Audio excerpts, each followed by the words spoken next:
Akala ko, singsing ang isusuot niya sa daliri ko sa aming anibersaryo. Pero posas pala ang naghihintay sa akin. Habang si Marco, ang lalaking minahal at pinagsilbihan ko ng 10 taon, ay nakangiting nakatayo sa tabi ng kanyang tunay na nobya. Ako naman ay itinapon sa kalsada na parang basahan sa ilalim ng malakas na ulan ng Maynila. Walang dangal, walang pera. Tanging ang malaking utang na ipinalunok niya sa akin ang natira. Pero tandaan niyo ang luhang ito. Dahil bukas, kapag bumangon ako mula sa putikan, kayo naman ang luluhod. May dapat pa bang katakutan ng isang babaeng nawalan na ng lahat? Huwag ka nang magdrama, Risha. Pirmahan mo na lang ito. Alam nating pareho na wala kang pambayad sa abogado. Hindi ba? Kaya huwag mo nang pahirapan ang sarili mo. Ang mga salitang iyon ay hindi nanggaling sa isang estranghero, kundi mula sa bibig ng lalaking nasa harapan ko ngayon. Si Marco, ang lalaking pinaglaanan ko ng aking kabataan, ang dahilan kung bakit namaga ang aking mga paa sa kakatrabaho at kung bakit naging magaspang ang aking mga kamay. Nanatili akong nakatayo sa gitna ng aming maliit na sala habang ang hawak kong regalo, isang mamahaling kurbata na pinag-ipunan ko ng 3 buwan sa pamamagitan ng hindi pag-uulam, ay dahan-dahang dumulas mula sa aking nanginginig na mga daliri. Bumagsak ang maliit na kahon sa sahig, lumikha ng isang hungkag na tunog na tila bumasag sa katahimikan ng gabing iyon. Sa hapagkainan, umuusok pa ang niluto kong kare-kare, ang paborito niya, na inihanda ko bilang sorpresa para sa aming ika-10 anibersaryo. Ang bango ng mani at bagoong na kanina ay nagbibigay ng saya sa akin ay tila naging mapait na amoy ng aking sariling katangahan. Tiningnan ko ang papel na iniabot niya. Hindi ito marriage license gaya ng pangarap ko. Isa itong dokumento ng pag-ako sa kasalanan, admission of guilt para sa kasong estafa at paglustay ng pondo ng bayan. Parang may bumara sa aking lalamunan na pumigil sa anumang sigaw o sumbat. Ang tanging nagawa ko ay tumitig sa kanya, sa mukha niyang walang bahid ng pagsisisi. Naka-Amerikana siya, guwapo, mabango, at mukhang kagalang-galang. Samantalang ako, suot ang aking kupas na pambahay, amoy kusina, at mukhang katulong na napagbintangan. Bakit, Marco? Ang naitanong ko sa wakas, ngunit ang boses ko ay halos hindi makalabas, parang isang basag na salamin. 10 taon. Akala ko ba magpapakasal tayo? Tumawa siya ng mahina. Isang tawa na walang init. Lumapit siya at inayos ang kwelyo ng kanyang polo. Iniiwasan ng aking mga mata. Sinabi niya sa akin ng diretsahan na hindi ako ang klase ng babaeng inihaharap sa altar, kundi ang klase ng babaeng iniiwan sa kusina. Ipinaliwanag niya na kailangan niya ng malinis na pangalan para sa kanyang promosyon at kailangan niya ng isang tao na sasalo sa lahat ng dumi ng kanyang mga transaksyon. At sino pa ba ang mas magandang gawing sakripisyo kundi ang babaeng tanga sa pag-ibig? Bago pa ako makakilos, narinig ko ang mabibigat na yabag ng mga pulis na pumasok sa aming pintuan. Ang malamig na bakal ng posas na dumampi sa aking balat ay nagdulot ng panginginig sa aking buong kalamnan. Habang kinakaladkad nila ako palabas, nakita ko si Marco na tumalikod at kinuha ang kanyang telepono. Marahil ay upang tawagan ang babaeng talagang pakakasalan niya. Ang mundo ko ay gumuho, hindi sa isang iglap, kundi sa isang mabagal at masakit na paraan na parang bawat piraso ng aking puso ay isa-isang tinatanggal. Ngunit hindi pa doon natapos ang bangungot. Kinabukasan, dinala ako ng mga otoridad sa opisina ng bagong halal na kongresista para sa formal na paghahain ng kaso. Umaasa ako sa himala. Umaasa akong mauunawaan ng bagong boss na ako'y inosente, na ako'y biktima lamang ng isang masalimuot na manipulasyon. Tahimik at malamig ang opisina ni Congressman Alejandro Alex Romualdez, kabaligtaran ng init sa labas. Nakaupo siya sa likod ng malapad na mesa, abala sa mga dokumento at sandaling hindi tumingala nang iharap ako ng mga tauhan. Sir, pakiusap. Marin ngunit mahinahon kong sabi, pilit pinatatatag ang tinig. Hindi ko po ginawa ang paratang na iyon. Nilinlang po ako ni Marco. Hiling ko lang po na masuri ninyo ng mabuti ang mga ebidensyang hawak ninyo. Dahan-dahang tumingala si Alex. Matalim ang kanyang mga mata. Tila sinusukat ang bawat salita. Ngunit hindi ko mabasa ang anumang simpatiya. May distansya sa kanyang anyo, isang lamig na tila nagsasabing, sa sandaling ito, isa lamang akong pangalan sa isang kaso na kailangan niyang timbangin. At doon ko naunawaan, bago ang awa, may proseso. Bago ang pag-unawa, may hatol na hinuhubog ng ebidensya. Nakita ko na ang ebidensya, Miss Montellano. Ang malamig niyang tugon, ang boses niya ay parang yelo na gumuguhit sa aking balat. Ang pirma mo ay nasa bawat pahina ng mga illegal transactions. Huwag mong idamay ang ibang tao sa iyong kasakiman. Inihagis niya ang isang folder sa aking harapan. Ang mga papel ay nagkalat sa makintab na sahig. Bawat pahina ay naglalaman ng aking pangalan na pineke at minanipula ni Marco. You are fired. Effective immediately.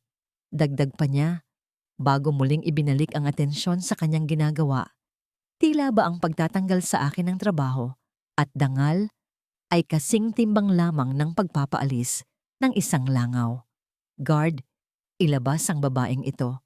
Ayoko ng mga kriminal sa aking opisina. Nang hilahin ako ng mga gwardya patayo, naramdaman ko ang pagkawala ng huling hibla ng aking pag-asa. Wala nang imbestigasyon, wala nang paliwanagan. Ang salita ng isang makapangyarihang lalaki laban sa isang hamak na empleyado. Itinapon ako sa labas ng gusali. Sa kamalas-malasan, bumuhos ang isang napakalakas na ulan. Wala akong payong, wala akong jacket. Tanging ang manipis na damit na suot ko pa mula kagabi. Basang-basa ako, nanginginig sa ginaw, habang ang tubig ulan ay humahalo sa mga luhang hindi ko na mapigilan. Naglakad ako pauwi sa inuupahan kong kwarto, umaasang may masisilungan. Ngunit pagdating ko doon, tumambad sa akin ang isa pang tanawin ng pagkasawi. Ang aking mga gamit, mga damit, lumang sapatos at ilang kagamitan sa kusina ay nagkalat na sa kalsada, nababasa ng ulan at natatapakan ng mga dumadaan. Pinalayas na ako ng may-ari dahil sa iskandalo. Wala na akong masulingan. Nakatayo ako doon, yakap ang aking sarili. Habang ang lamig ay tumatagos hanggang sa buto, tiningnan ko ang aking mga kamay. Ang mga kamay na ito na naglaba para kay Marco, nagluto, nag-alaga, at nagtrabaho ng marangal. Ngayon, sa paningin ng mundo, ang mga kamay na ito ay marumi. Biglang umilaw ang basag kong cellphone na nasa bulsa. Tumatawag ang ospital. Miss Montellano, ang boses ng nurse ay puno ng pagmamadali sa kabilang linya. Ang nanay niyo po, kailangan na niyang madialysis ngayon din. Kung hindi po kayo makakapagbayad sa loob ng isang oras, mapipilitan kaming itigil ang gamutan. Ibinaba ko ang telepono at ang katahimikan sa aking utak ay mas malakas pa kaysa sa ragasan ng ulan at kulog. Sa dinami-dami ng bagyo na sinuong ko para sa ibang tao, bakit ako pa ang naiwan sa gitna ng unos na walang masisilungan? Ganito na lang ba?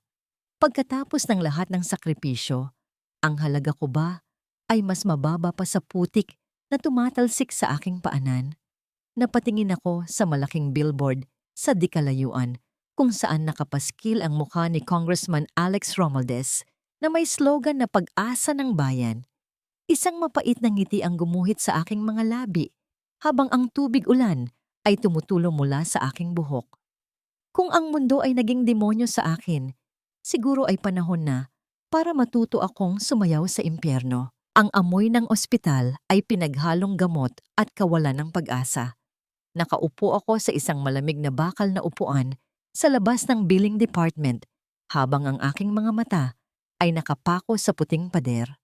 Sa loob ng ICU, ang buhay ng aking ina ay nakadepende sa isang makina na ang bawat tunog ng pagtibok ay tila isang orasan na bumibilang sa natitirang oras ng aming pagsasama. Tinanggihan ako ng 5 kumpanya kaninang umaga. Mabilis kumalat ang balita. Ang pangalan ko ay may tatak na ng magnanakaw at taksil dahil sa mga kasinungalingang ikinalat ni Marco. Wala nang gustong tumanggap sa akin kahit bilang tagahugas ng pinggan. Ang huling alahas na ibinigay sa akin ni Inay, isang manipis na kwintas na ginto, ay naisanla ko na. Ngunit kulang na kulang pa rin iyon para sa kanyang dialysis at mga gamot. Doon ko nakita ang isang maliit na anunsyo na nakapaskil sa bulletin board ng ospital, natatakpan ng iba pang mga papel. Nangangailangan ng stay-in na kasambahay sa isang pribadong mansyon sa Dasmariñas Village. Mataas ang sahod, ngunit ang nakalagay na babala ay sapat na para umatras ang iba. Must be willing to work under extreme pressure. No day off. Wala akong luho para mamili. Kinain ko ang natitira kong hiya at nagtungo sa address na nakalagay. Ang mansyon ng mga Romaldes ay tila isang palasyo na itinayo upang ipamukha sa mga mahihirap kung gaano kami kaliit. Ang tarangkahan ay gawa sa ginto at itim na bakal, at ang hardin ay mas malawak pa kaysa sa buong barangay na tinitirhan ko. Nang papasukin ako ng gwardya, matapos ang masusing inspeksyon, naramdaman ko ang pagbigat ng aking dibdib. Ito ang tahanan ng lalaking nagwasak sa huli kong pag-asa kahapon. Si Alex. Sinalubong ako ng isang matandang babae na may matatalim na mata at postura na puno ng awtoridad. Si Doña Estrella Romaldes. Nakaupo siya sa beranda, humihit-hit ng sigarilyo habang ang usok ay dahan-dahang sumasayaw sa hangin bago maglaho. Tiningnan niya ako mula ulo hanggang paa na para bang isa akong piraso ng karne na sinusuri kung may depekto. Ikaw ba ang nag-apply? Tanong niya. Ang boses ay puno ng pagdududa habang tinitingnan ang aking suot na kupas na maong at puting t-shirt. You look desperate. I like desperation. Mas madaling utusan ang mga taong walang choice. Napalunok ako ng laway. Ang sakit ng kanyang mga salita ay tumagos sa akin, pero kailangan ko ang trabahong ito. Opo, ma'am. Gagawin ko po ang lahat. Kailangan lang po ng nanay ko ng gamot. Good. Maikling sagot niya sabay buga ng usok. Ang huling 3 katulong ay lumayas dahil hindi nila kaya ang ugali ko. Ang sahod ay doble ng minimum, pero akin ang oras mo, ang lakas mo, at ang pasensya mo. Bawal ang magreklamo, bawal ang magkasakit, at higit sa lahat, bawal ang magnakaw. Sa pagbanggit niya ng salitang magnakaw, parang may kumurot sa puso ko kung alam lang niya kung sino ako. Pero tinanggap ko ang trabaho. Tinanggap ko ang pagiging alipin sa sariling bahay ng aking berdugo para lang madugtungan ang buhay ng aking ina. Nagsimula ako agad. Ang mansyon ay napakalawak at ang bawat sulok ay kailangang kumintab. Habang nililinis ko ang malawak na hagdanan gamit ang basahan at ang aking mga nangangatog na kamay, narinig ko ang pagbukas ng pinto sa main entrance. Ang tunog ng mabibigat na sapatos sa marmol na sahig ay nagpabilis ng tibok ng aking puso. Yaya, where is my coffee? Ang boses na yon. Kilalang kilala ko ang boses na yon. Napaangat ako ng tingin at nagtama ang aming mga mata. Si Congressman Alex Romaldes, nakakarating lang mula sa Kongreso, ay natigilan sa kalagitnaan ng pagtatanggal ng kanyang coat. Ang pagod sa kanyang mukha ay napalitan ng gulat at pagkatapos ay ng isang matinding galit. Anong ginagawa mo dito? Ang boses niya ay mababa, ngunit puno ng panganib. Lumapit siya sa akin ng mabilis, kaya naman napaatras ako hanggang sa mapasandal ako sa pader. How dare you enter my house? Guard! Sir, pakiusap! Sigaw ko, at sa pagkakataong ito, lumuhod ako hindi para humingi ng awa para sa sarili ko, kundi para sa kontrata ng trabaho. Nagtratrabaho po ako dito. Tinanggap ako ng mami niyo. a thief working in my house? Tumawa siya ng mapakla, isang tunog na walang halong saya. You think I'm stupid? Ano ito? Plan B mo para magnakaw ulit? O para mag-espiya para sa mga kalaban ko? Hinawakan niya ako sa braso ng mahigpit at akmang kakalad ka rin palabas. Ang higpit ng hawak niya ay nagpaalala sa akin ng posas kahapon. Sir, parang awa niyo na. Humagulgol ako. Ang mga luha ay muling bumalong sa aking mga mata. Wala na akong pakialam sa dignidad. Nasa ospital ang nanay ko. Mamamatay siya kapag hindi ako nagkaroon ng trabaho ngayon. Kahit ano po gagawin ko, kahit alipinin niyo ako, kahit hindi niyo ako bayaran ng buo, basta may pambili lang ako ng gamot. Please, Sir Alex. Natigilan siya. Marahil ay nakita niya ang desperasyon sa aking mga mata. O marahil ay naisip niya na mas mainam na nasa ilalim ako ng kanyang paningin kaysa nasa labas na gumagawa ng milagro. Binitawan niya ang aking braso ng padabog, dahilan upang mapaupo ako sa sahig. Fine, sabi niya. Habang inaayos ang kanyang gusot na sleeves, tinitigan niya ako ng may pandidiri. You stay. Pero tandaan mo ito, Risha. Bawat galaw mo, bawat hinga mo, bantay sarado ka. Isang maling galaw, isang nawawalang sentimo, at sisiguraduhin kong sa kulungan ka na pupulutin habang buhay at huwag kang aasa na magiging madali ang buhay mo dito. Tinalikuran niya ako at umakyat sa hagdan. Iniwan akong nakalugmok sa sahig. Nanginginig ang aking mga kamay, hindi dahil sa takot, kundi dahil sa halo-halong galit at pasasalamat. Buhay pa ang pag-asa ng nanay ko. Iyon lang ang mahalaga. Kahit na ang kapalit ay ang pagbenta ko ng aking kaluluwa sa demonyo. Gabing-gabi na nang matapos ako sa mga gawain. Ang likod ko ay parang binibiyak sa sakit. Ipinagbilin sa akin ni Doña Estrella na maglinis sa library bago ako matulog. Tahimik ang buong bahay. Tanging ang tunog ng hangin sa labas ang naririnig. Papasok na sana ako sa library nang marinig ko ang mga boses mula sa loob. Bahagyang nakabukas ang pinto. Alam kong bawal ang makinig sa usapan ng may usapan, pero ang pamilyar na boses ng lalaki ay nagpatigil sa akin sa kinatatayuan ko. Ang dugo ko ay tila nagyelo sa aking mga ugat. Huwag kang mag-alala, Tita Estrella, ang sabi ng boses. Malambing, mapanlinlang, at puno ng kasinungalingan. Everything is under control. Si Risha ang sumalo ng lahat. Malinis ang pangalan ko at malinis din ang sa inyo. Sumilip ako sa maliit na siwang ng pinto. Sa loob, nakaupo si Doña Estrella sa swivel chair. Habang sa harap niya, may hawak na baso ng whiskey at nakangiti ng matagumpay, ay walang iba kundi si Marco.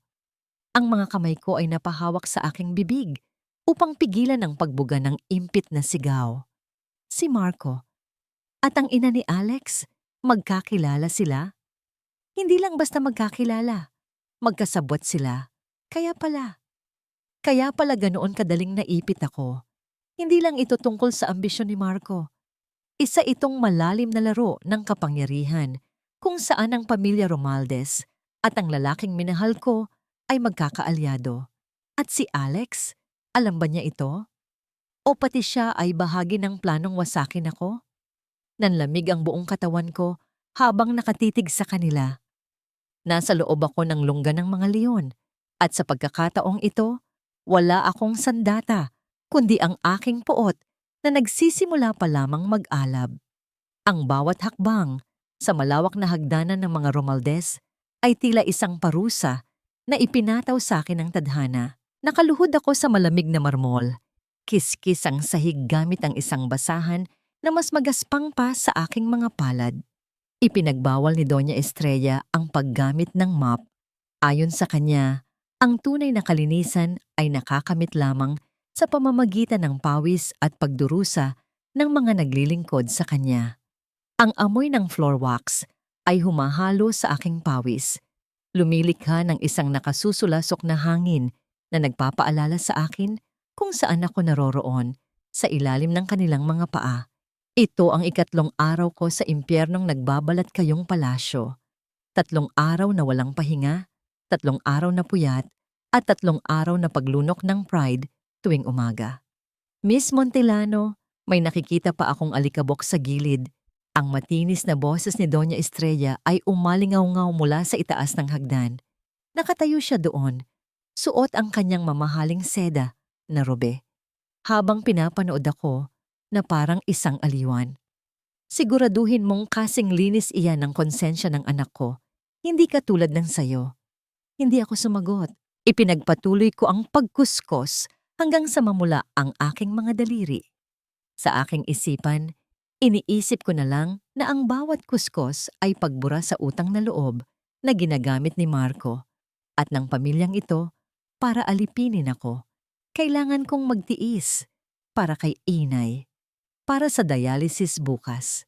Nang matapos ako sa hagdan, dumiretso ako sa library upang magpunas ng mga libro. Doon ko natagpuan si Alex. Nakaupo siya sa kanyang mesa, napapalibutan ng mga dokumento at mukhang problemado. Nang maramdaman niya ang aking presensya, nag-angat siya ng tingin. Ang kanyang mga mata ay puno ng pagdududa at pangungutya. "You're quite distinct, aren't you?" Ang sabi niya habang pinag-aaralan ang bawat galaw ko. "Ibang klase ka rin umarte. Kung hindi ko lang alam ang laman ng police report mo, iisipin kong ikaw ang pinakamasipag na tao sa mundo. Best Actress Awardee." Pinigilan ko ang panginginig ng aking panga. Gusto kong isigaw sa kanya na ang ina niya ang tunay na direktor ng pelikulang ito. At si Marco ang bida niyang kontrabida. Pero wala akong ebidensya. Hawak nila ang leeg ko. "Ginagawa ko lang po ang trabaho ko, sir."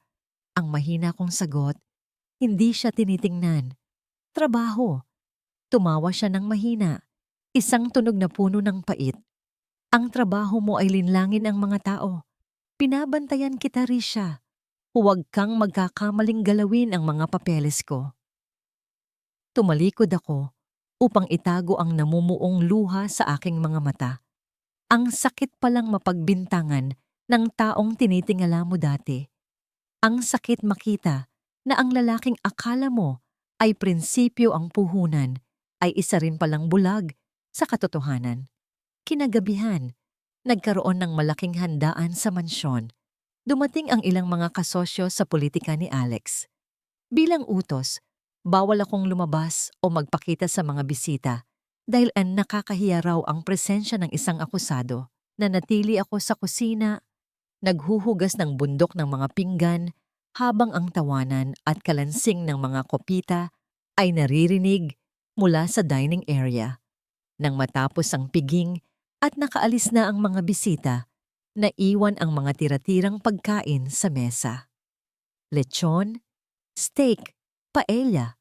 Mga pagkaing ni sa panaginip ay hindi ko matitikman. Kumukalam ang sikmura ko dahil kanina pa tanghali ang huli kong kain, isang pirasong tinapay lang. Dahan-dahan, kumuha ako ng isang malinis na plastic container. Nagsimula akong maglagay ng ilang hiwa ng karne na hindi nagalaw. Hindi para sa akin, para ito kay Inay. Ang sustansya nito ay makakatulong sa kanyang pagpapalakas. Pagkatapos, kinuha ko ang mga buto-buto at balat na iniwan sa mga plato. Iyon ang kinain ko. Nakatayo sa gilid ng lababo.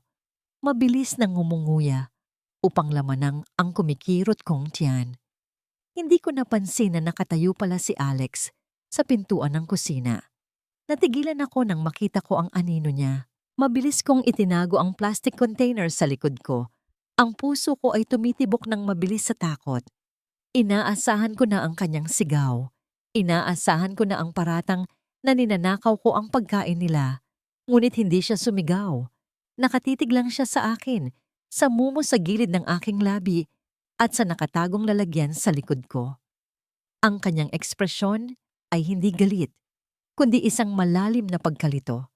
Nakita niya akong kumain ng basura habang itinatabi ang masarap na pagkain. Tila mayroong isang equation sa kanyang utak na hindi niya maresolba. "Sir," ang garalgal kong tawag. Bago pa siya makapagsalita, biglang pumasok si Doña Estrella sa kusina. Ang mukha ay kasing dilim ng bagyo. "Where is it?" Ang matinis niyang sigaw na nagpabasag sa katahimikan. "Nasaan ang blue folder sa ibabaw ng mesa ko? Ikaw lang ang pumasok sa kwarto ko kanina para maglinis." Tinuro niya ako. Ang kanyang daliri ay nanginginig sa galit. "Magnanakaw. Alam ko na nga ba? Once a thief, always a thief." "Ibinigay mo na ba kay Marco? Binenta mo na ba ang impormasyon ng pamilya ko?" "Ma'am, wala po akong kinukuha." Depensa ko, humakbang ako palapit, pero umatras siya na parang may nakakahawang sakit ako. "Naglinis lang po ako. Hindi ko po ginalaw ang mga papel sa mesa." "Sinungaling!" Binalingan ni Doña Estrella si Alex. "Alex, call the police. Ipakulong mo na ang babaeng ito bago pa niya ubusin ang lahat sa atin." Napatingin sa akin si Alex. Ang sandaling pagkalito sa kanyang mga mata kanina ay napalitan muli ng pamilyar na tigas at pagdududa. Ang bigat ng akusasyon ng kanyang ina ay mas matimbang kaysa sa nakita niya sa kusina. "Risha, nasaan ang folder?" Ang tanong niya. Ang boses ay seryoso at walang pasubali. "Wala sa akin, sir." "Maniwala po kayo." Hindi siya nakinig. Mabilis siyang lumapit sa akin at hinawakan ang aking braso upang hilahin ako palabas ng kusina. Marahil ay papunta sa library para imbestigahan ako o tumawag ng pulis. Ang kanyang hawak ay mahigpit, puno ng frustration at galit sa sitwasyon. "Tama na ang drama. Sumama ka sa akin." Asik niya. Ngunit ang katawan ko ay hindi na kinaya. Ang 3 araw na puyat, ang gutom, at ang matinding stress ay nagsama-sama. Naramdaman ko na lang ang biglaang pag-ikot ng paligid. Ang mga ilaw sa kusina ay lumabo at naging maliliit na alitaptap. Ang sahig ay tila humigop sa aking mga paa. Bumigay ang aking mga tuhod. Hindi ako bumagsak sa sahig dahil nasalo ako ni Alex. Ang kanyang braso ay pumulupot sa aking bewang bago pa ako tumama sa tiles. Sa pagbagsak ng aking bigat at sa paghatak niya sa akin, ang manggas ng aking lumang t-shirt ay umangat hanggang sa aking balikat. Doon, sa ilalim ng maliwanag na ilaw ng kusina, nalantad ang aking itinatagong lihim. Naramdaman ko ang pagtigil ng paghinga ni Alex. Ang kanyang mga mata ay nanlaki habang nakatitig sa aking braso. Hindi ito makinis. Ito ay tadtad ng mga pasa, mga kulay ube, itim, at madilaw na marka ng karahasan. Mga bakas ng kamay, mga marka ng sinturon, mga alaala ng pagmamahal ni Marco tuwing nalulugi siya sa sugal o na-stress sa trabaho. Ang katahimikan sa kusina ay naging nakabibingi. Si Doña Estrella ay napahinto sa kanyang pagsigaw. Si Alex ay nanigas habang hawak ang aking nanlalambot na katawan. Ang tingin niya ay lumipat mula sa mga pasa sa aking braso patungo sa aking namumutlang mukha. Sa sandaling iyon, bago ako tuluyang lamunin ng dilim, nakita ko ang pagguho ng kanyang matigas na maskara. Ang galit ay napalitan ng isang kilabot na pagkaunawa. Ang babaeng tinawag niyang kriminal at manloloko ay tila ba nakipagbuno sa kamatayan bago pa man tumapak sa kanyang pamamahay. Nagising ako hindi sa nakasanayang bulyaw ni Doña Estrella o sa tunog ng alarm clock, kundi sa amoy ng mainit na sabaw at luya. Ang una kong naramdaman ay ang lambot ng kama sa aking likuran. Isang pakiramdam na kay tagal ko nang hindi nararanasan. Ang kutsyon ay tila yumayakap sa aking pagod na katawan at ang unan ay amoy lavender, malayo sa amoy amag ng dati kong tinutuluyang kwarto. Dahan-dahan kong iminulat ang aking mga mata. Ang kisame ay mataas at pinalamutian ng eleganteng chandelier. Wala ako sa quarters ng mga katulong. Napabalikwas ako ng bangon ng mapagtanto kung nasaan ako. Nasa guest room ng mansyon. Binalot ako ng takot. Ang huling naaalala ko ay ang pagdilim ng paningin ko sa kusina habang hawak ako ni Alex. Tiyak na galit na si Doña Estrella. Baka isipin nilang nag-iinarte lang ako para makaiwas sa trabaho. Baka Baka nasa presinto na ako. Akmang tatayo ako nang bumukas ang pinto. Pumasok si Alex. Bitbit ang isang tray na may umuusok na mangkok at isang baso ng tubig. Wala siyang suot na coat at ang manggas ng kanyang polo ay nakatupi hanggang siko. Nawala ang talim sa kanyang mga mata na nakasanayan kong makita nitong mga nakaraang araw. Sa halip, mayroong isang uri ng pag-aalangan sa kanyang muka. Huwag kang gumalaw. Ang utos niya, ngunit ang tono ay hindi na kasing tigas ng dati. Sabi ng doktor, bumigay ang katawan mo dahil sa severe dehydration at malnutrition. Ilang araw ka nang hindi kumakain ng tama? Napayuko ako at hinila ang kumot hanggang sa aking dibdib. Ang hiya ay tila mainit na tubig na ibinuhos sa aking muka. Nakikita ng amo ko, ng kaaway ko, ang kahinaan ko. Pasensya na po, sir. Ang garalgal kong sagot. Babalik na po ako sa trabaho. Hindi ko po sinasadyang makatulog dito. Nakakahiya po kay Ma'am Estrella. My mother is asleep. Mabilis niyang sagot habang inilalapag ang tray sa bedside table. Naupo siya sa silyang malapit sa kama. Pinagmamasdan ako ng maigi. At hindi ka bababa hanggat hindi ka nakakaubos ng kahit kalahati niyan. Aros kaldo yan. Kumain ka. Tinitigan ko ang pagkain. Ang tiyan ko ay kumulo sa gutom. Ngunit ang pride ko ay pilit akong pinipigilan. Paano ako tatanggap ng pagkalinga mula sa taong naghusga sa akin ng walang paglilitis? Pero naisip ko si Inay. Kapag nagkasakit ako, sino ang mag-aasikaso sa kanya? Matalo man ako sa prinsipyo, kailangan kong mabuhay. Kinuha ko ang kutsara nang nanginginig ang kamay. Sa bawat subo ng mainit na sabaw, naramdaman ko ang pag-agos ng init sa aking nanlalamig na sistema.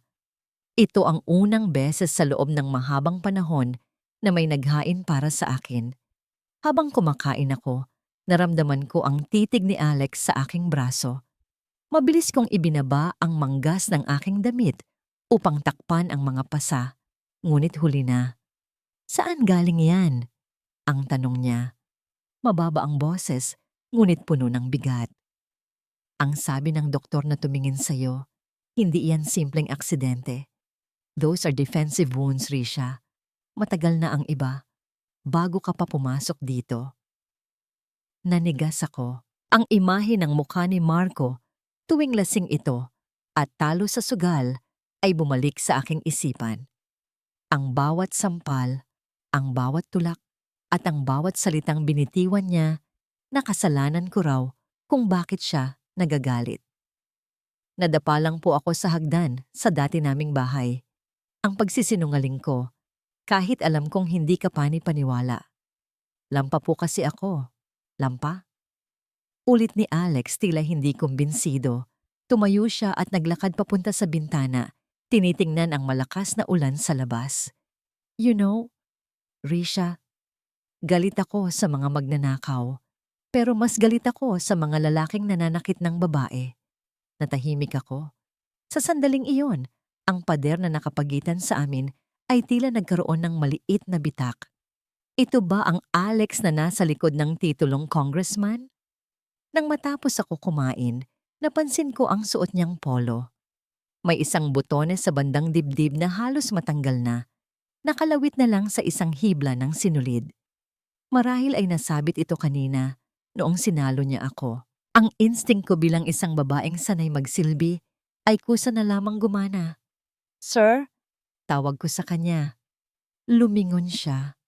Yung butones niyo po, malalaglag na. Baka po mawala. Mahirap hanapan ng kapares yan. Bago pa ako makapag-isip, kinuha ko ang maliit na sewing kit na laging nasa bulsa ng aking apron, isang sandata ng isang mahusay na katulong. Ayusin ko na po. Sandali lang ito. Lumapit ako sa kanya. Bahagya siyang natigilan. Tila hindi sanay na may lumalapit sa kanyang personal space pero hindi siya umatras. Tumayo ako sa kanyang harapan, ang ulo ko ay hanggang sa kanyang balikat lamang. Amoy ko ang kanyang pabango, isang halo ng mamahaling sabon at tabako. Ang mga kamay kong kanina ay nanginginig sa gutom ay naging matatag at pino nang hawakan ko ang karayom at sinulid. Tahimik ang kwarto. Tanging ang tunog ng aking paghinga at ang pagtama ng ulan sa bintana ang naririnig. Habang tinatahi ko ang butones, naramdaman ko ang pagtitig niya sa aking mga daliri. Ang mga daliri kong magaspang, tadtad ng maliliit na peklat ng paso at hiwa mula sa kusina. Ang galing mong manahi, bulong niya, tila sa sarili lang. Yung folder na nawawala, nakita ko na. Nasa ilalim pala ng sofa ni Mama. Nahulog siguro.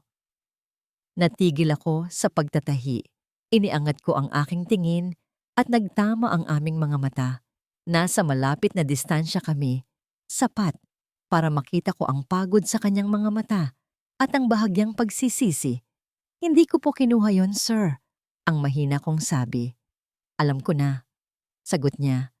At sa kauna-unahang pagkakataon, naniwala ako sa kanya. Tinapos ko ang tahi at kinagat ang dulo ng sinulida.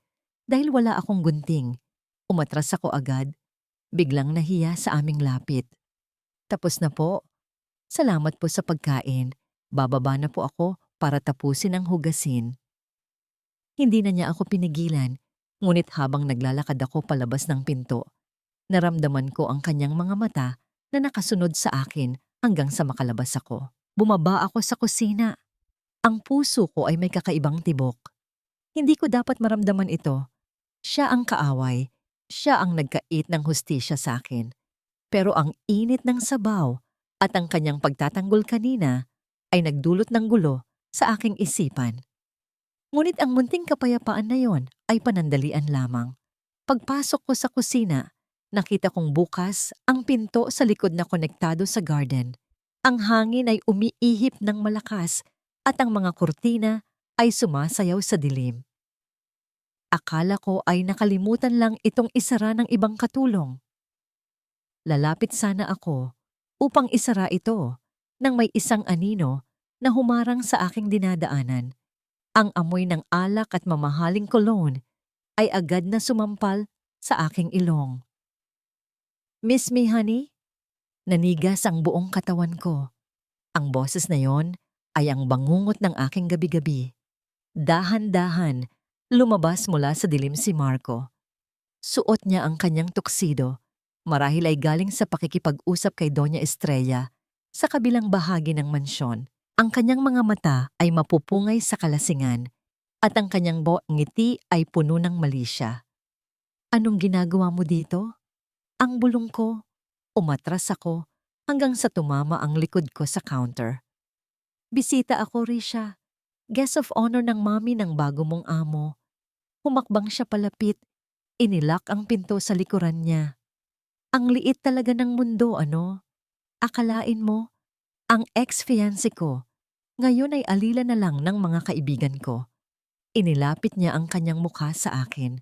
Gusto kong sumigaw, pero ang takot ay bumara sa aking lalamunan. Naalala ko ang mga pasa sa aking braso. Naalala ko ang sakit. Huwag kang lumapit. Ang banta ko. Pero ang boses ko ay nanginginig. Bakit? Dati naman gustong-gusto mo kapag lumalapit ako, ah. Tumawa siya ng nakakapangilabot at hinawakan ang aking panga ng mahigpit. Pilit na iniangat ang mukha ko para tignan siya. Wala kang kawala sa akin, Risha. Kahit dito, kahit saan, akin ka pa rin. Sa labas, kumulog ng malakas, kasabay ng pagbilis ng tibok ng aking puso na tila sasabog sa takot. Nasa taas si Alex. Nasa kabilang kwarto ang mga gwardya. Pero dito sa kusina, kasama ang demonyo ng aking nakaraan, pakiramdam ko ay nag-iisa na naman ako sa impyerno. Ang mabigat na hininga ni Marco ay tila isang nakalalasong usok na bumabalot sa akin. Nagbabalik ng mga alaalang pilit ko nang ibinabaon sa limot. Ang kanyang mga daliri ay mahigpit na nakahawak sa aking panga. Pilit na inaangat ang aking mukha upang salubungin ang kanyang mapupungay na mata. Sa sandaling iyon, ang takot ay tila isang malamig na kamay na sumasakal sa aking lalamunan. Ngunit sa kaibuturan ng aking pagkatao, may isang bagong damdamin ang nagising. Hindi na ito ang dating Risha na umiiyak sa sulok. Ito ay ang Risha na wala nang mawawala. Dahan-dahan, habang ang kanyang pansin ay nasa aking muka, ang aking kanang kamay ay gumapang sa likuran. Kinakapa ang wooden block ng mga kutsilyo sa counter. Ang lamig ng bakal na hawakan ay nagbigay sa akin ng kakaibang lakas. Nang akmang ilalapit niya ang kanyang labi sa akin, mabilis pa sa kidlat na kumilos ang aking kamay. Ang talim ng kutsilyo ay dumampi ng bahagya sa kanyang leeg. Sapat lang para maramdaman niya ang lamig ng kamatayan, ngunit hindi sapat para sumugat. Natigilan siya. Ang kanyang mga mata ay nanlaki, at ang nangiting puno ng kahalayan ay napalitan ng gulat. Ang katahimikan sa kusina ay nabasag lamang ng malakas na pagkulog sa labas, na tila sumasang-ayon sa aking rebelyon. Subukan mo, Marco, ang bulong ko. Ang boses ko ay hindi nanginginig. Ito ay mababa, matalim, at puno ng babala. Wala na akong dangal na pwedeng sirain mo. Wala na akong trabahong pwedeng tanggalin mo. Ang natitira na lang sa akin ay ang buhay ko, at handa akong pumatay para ipagtanggol yon. Gusto mo bang malaman ng fiancé mo na namatay ka sa kusina ng mansyon ng mga Romaldes dahil sa pangahalay sa katulong? Dahan-dahang lumuwag ang kanyang hawak sa aking panga. Umatras siya. Ang kanyang mga kamay ay itinaas bilang pagsuko, ngunit ang kanyang muka ay puno pa rin ng paghamak. Baliw ka na, asik niya habang inaayos ang kanyang gusot na tuxedo. Sa tingin mo mananalo ka? You are nothing, Risha. Isang hamak na kriminal. Umalis ka. Madiin kong utos, habang ang dulo ng kutsilyo ay nakatutok pa rin sa kanya. Tumalikod siya at padabog na lumabas ng kusina. Binangga ang pinto ng malakas. Nang mawala siya sa aking paningin, doon lamang bumigay ang aking tuhod. Napaupo ako sa sahig, nabitawan ko ang kutsilyo at lumikha ito ng matinis na tunog ng tumama sa tiles. Nanginginig ang buong katawan ko at ang mga luha na kanina ko pa pinipigilan ay tuluyan ng bumuhos. Hindi dahil sa takot, kundi dahil sa relief. Buhay pa ako. At sa unang pagkakataon, lumaban ako. Sa kabilang banda ng pasilyo, lingid sa aking kaalaman, nakatayo si Alex sa dilim. Nakita niya ang paglabas ni Marco na namumula ang muka at halatang galit. Nakita rin niya ang aking anino sa kusina na nakalugmok sa sahig. Ang kanyang kamao ay mahigpit na nakakuyom sa gilid ng kanyang hita. Ang mga hinala sa kanyang isipan ay unti-unting nabubuo, hindi bilang isang kongresista, kundi bilang isang lalaking nakasaksi ng isang krimeng walang ebidensya. Pinunasan ko ang aking mga luha. Hindi ito ang oras para maging mahina. Ang pagpunta ni Marco dito at ang pakikipag-usap niya kay Doña Estrella ay kumpirmasyon ng sabuatan. Kailangan ko ng ebidensya. Tumayo ako at inayos ang aking sarili. Ang piging sa dining hall ay tapos na at sigurado akong lasing na ang karamihan sa mga bisita o di kaya ay abala sa pakikipagkwentuhan sa sala. Ito ang pagkakataon ko. Umakyat ako sa second floor gamit ang service stairs para hindi ako mapansin. Ang target ko ay ang kwarto ni Doña Estrella. Alam kong may ugali siyang magtago ng mga record ng lahat ng kanyang transaction dahil wala siyang tiwala kahit kanino. Pumasok ako sa kanyang silid. Ang amoy ng mamahaling pabango at lumang kahoy ay sumalubong sa akin. Madilim sa loob. Tanging ang ilaw mula sa poste sa labas ang tumatagos sa bintana.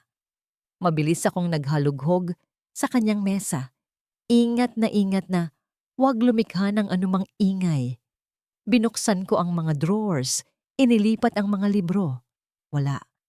Ang puso ko ay tumitibok ng napakabilis. Tila isang tambol sa loob ng aking dibdib. Paano kung pumasok siya bigla? Paano kung mahuli ako ni Alex? Sa huling drawer, sa ilalim ng mga patong-patong na resibo ng alahas, nakakapa ko ang isang maliit na itim na notebook. Binuksan ko ito sa tapat ng liwanag mula sa bintana. Ang mga pahina ay puno ng mga pangalan at halaga. At doon, Sa pahina ng nakaraang buwan, nakita ko ang pangalan ni Marco at ang katabing halaga na katumbas ng nawawalang pondo ng bayan. May nakasulat sa gilid, Project Ghost, Payment Completed. Napasinghap ako. Ito na. Ito ang ebidensyang magpapalaya sa akin at magpapabagsak sa kanila. Isinuksok ko ang notebook sa ilalim ng aking uniforme sa bandang likod upang hindi halata. Mabilis akong lumabas ng kwarto, ngunit sa aking pagmamadali, hindi ko napansin ang tao sa madilim na pasilyo. Muntik na kaming magkabungguan. Napahinto ako at napahawak sa pader. Si Alex, nakatayo siya doon, ang kanyang figura ay anino lamang sa dilim, ngunit ramdam ko ang bigat ng kanyang presensya. Kinabahan ako. Alam ba niya? Nakita ba niya akong lumabas sa kwarto ng ina niya? Ang kamay ko ay mahigpit na napahawak sa aking likuran. Tinitiyak na hindi mahuhulog ang notebook. Ngunit hindi sa notebook nakatingin si Alex. Nakatingin siya sa aking dibdib. Doon ko lang napansin na sa pakikipagbuno ko kanina kay Marco, natanggal ang 2 butones ng aking uniforme. Dahilan upang bahagyang makita ang aking panloob na damit at ang mga pasa sa aking leeg na gawa ng mahigpit na hawak ni Marco. Naramdaman ko ang init ng hiya na umakyat sa aking mukha. Mabilis kong tinakpan ang aking sarili. Gamit ang aking mga braso, yumuko ako upang itago ang aking kahihiyan. Sir, pasensya na po. May tiningnan lang po ako. Hindi siya nagsalita agad. Ang katahimikan ay nakabibingi. Inasahan ko ang kanyang galit. Inasahan ko ang paratang na nagnakaw ako. Sa halip, narinig ko ang pagkuskos ng tela. Pag-angat ko ng tingin, nakita kong hinuhubad niya ang kanyang suot na itim na coat. Sa isang galaw na hindi ko inaasahan, ipinatong niya ito sa aking mga balikat. Ang init ng kanyang katawan na naiwan sa tela ay bumalot sa akin, kasabay ng pamilyar na amoy ng kanyang pabango na tila naging pananggalang ko sa lamig ng gabi. Huwag mong bubuksan ang ilaw. Ang mahina niyang utos. Ang boses ay seryoso, ngunit wala nang bahid ng pangungutya. Umuwi ka na sa quarters mo. Ayokong makita ka ng ibang katulong na ganyan ang itsura. Sir Alex, did he hurt you? Ang tanong niya ay biglaan, matalim. Hindi niya binanggit ang pangalan ni Marco, pero alam naming pareho kung sino ang tinutukoy niya. Hindi ako nakasagot. Ang lalamunan ko ay naging tuyo. Ang pagtanggi ay walang saysay dahil nakita na niya ang mga marka. Ang pag-amin naman ay masyadong masakit.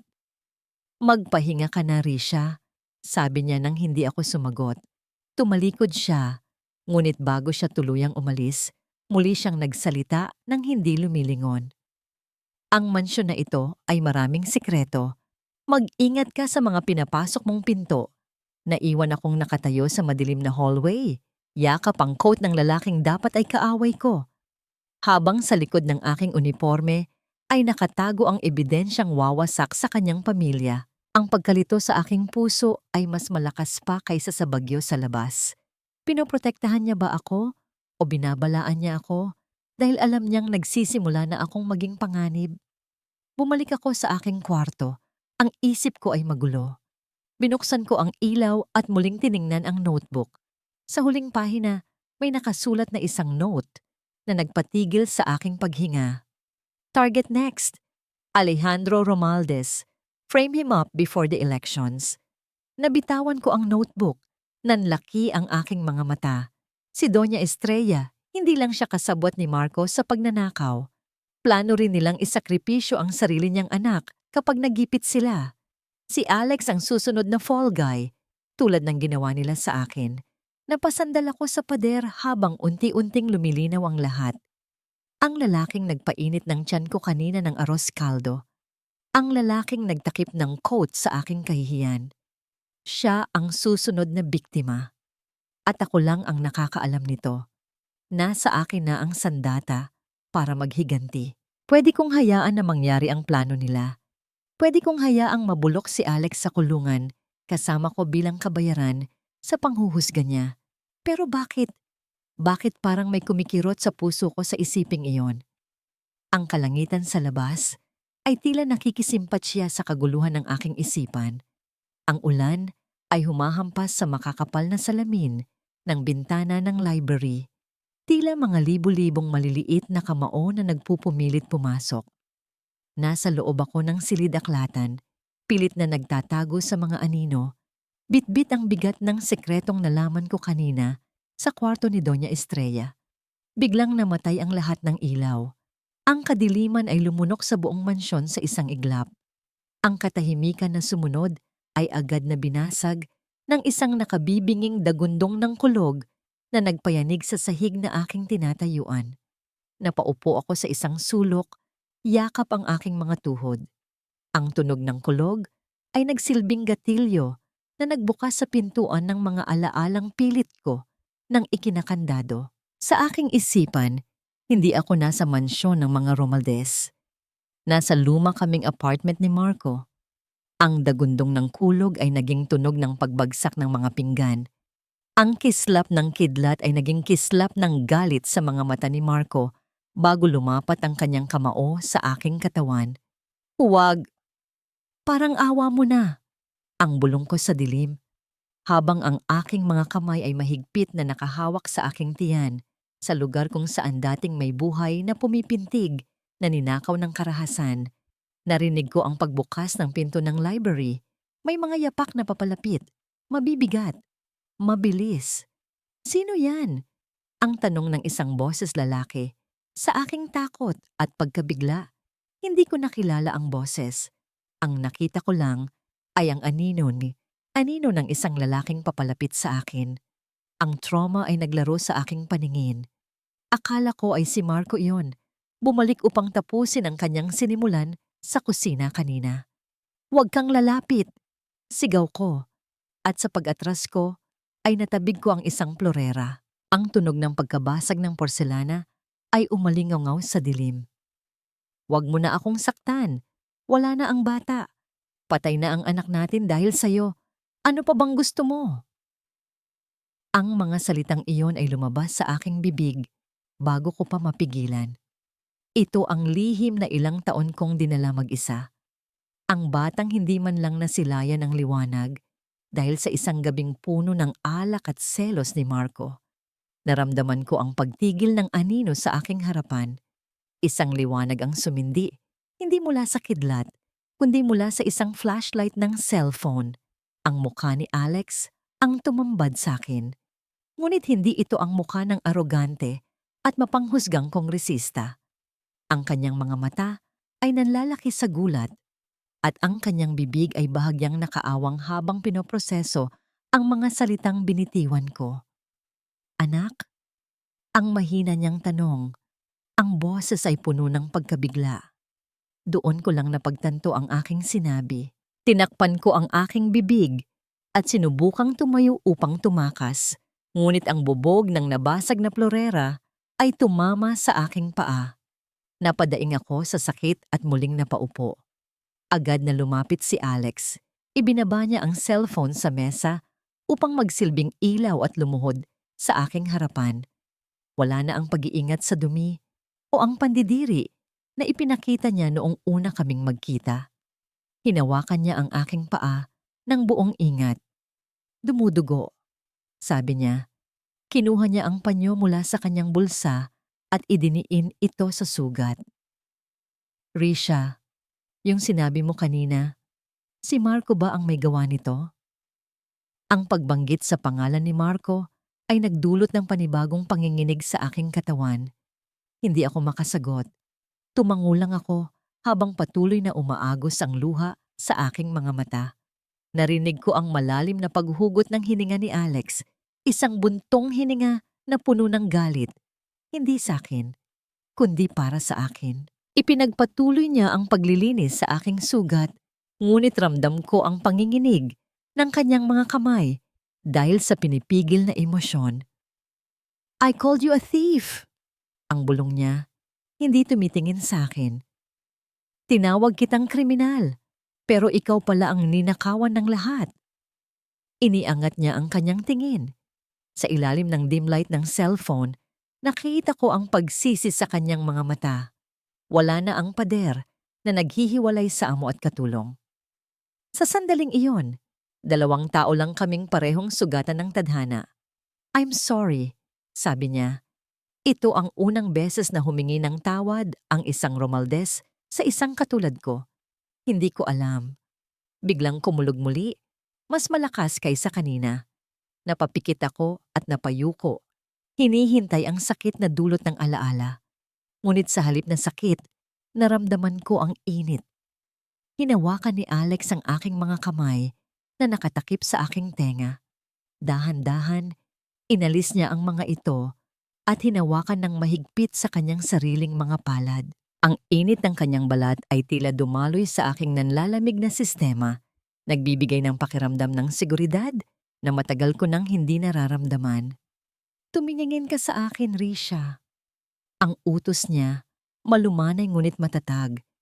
Iminulat ko ang aking mga mata. Nakatingin siya sa akin ng diretso. Hindi na uulan sa loob ng bahay na ito.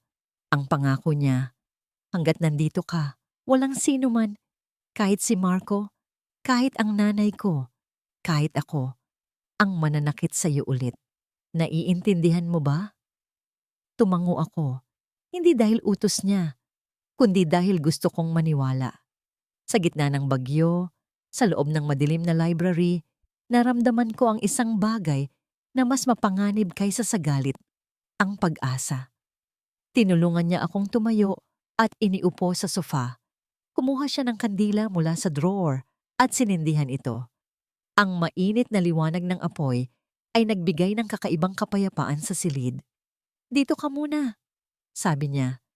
"Kukuha ako ng first aid kit at tubig. Huwag kang aalis."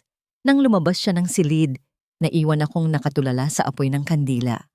Ang puso ko ay parang sasabog. Alam kong mali ito. Alam kong delikado ito. Siya ang target ng sarili niyang ina. Napatingin ako sa drawer na naiwang nakabukas ni Alex nang kunin niya ang kandila. Sa loob, may isang papel na tila hindi maayos ang pagkakasalansan.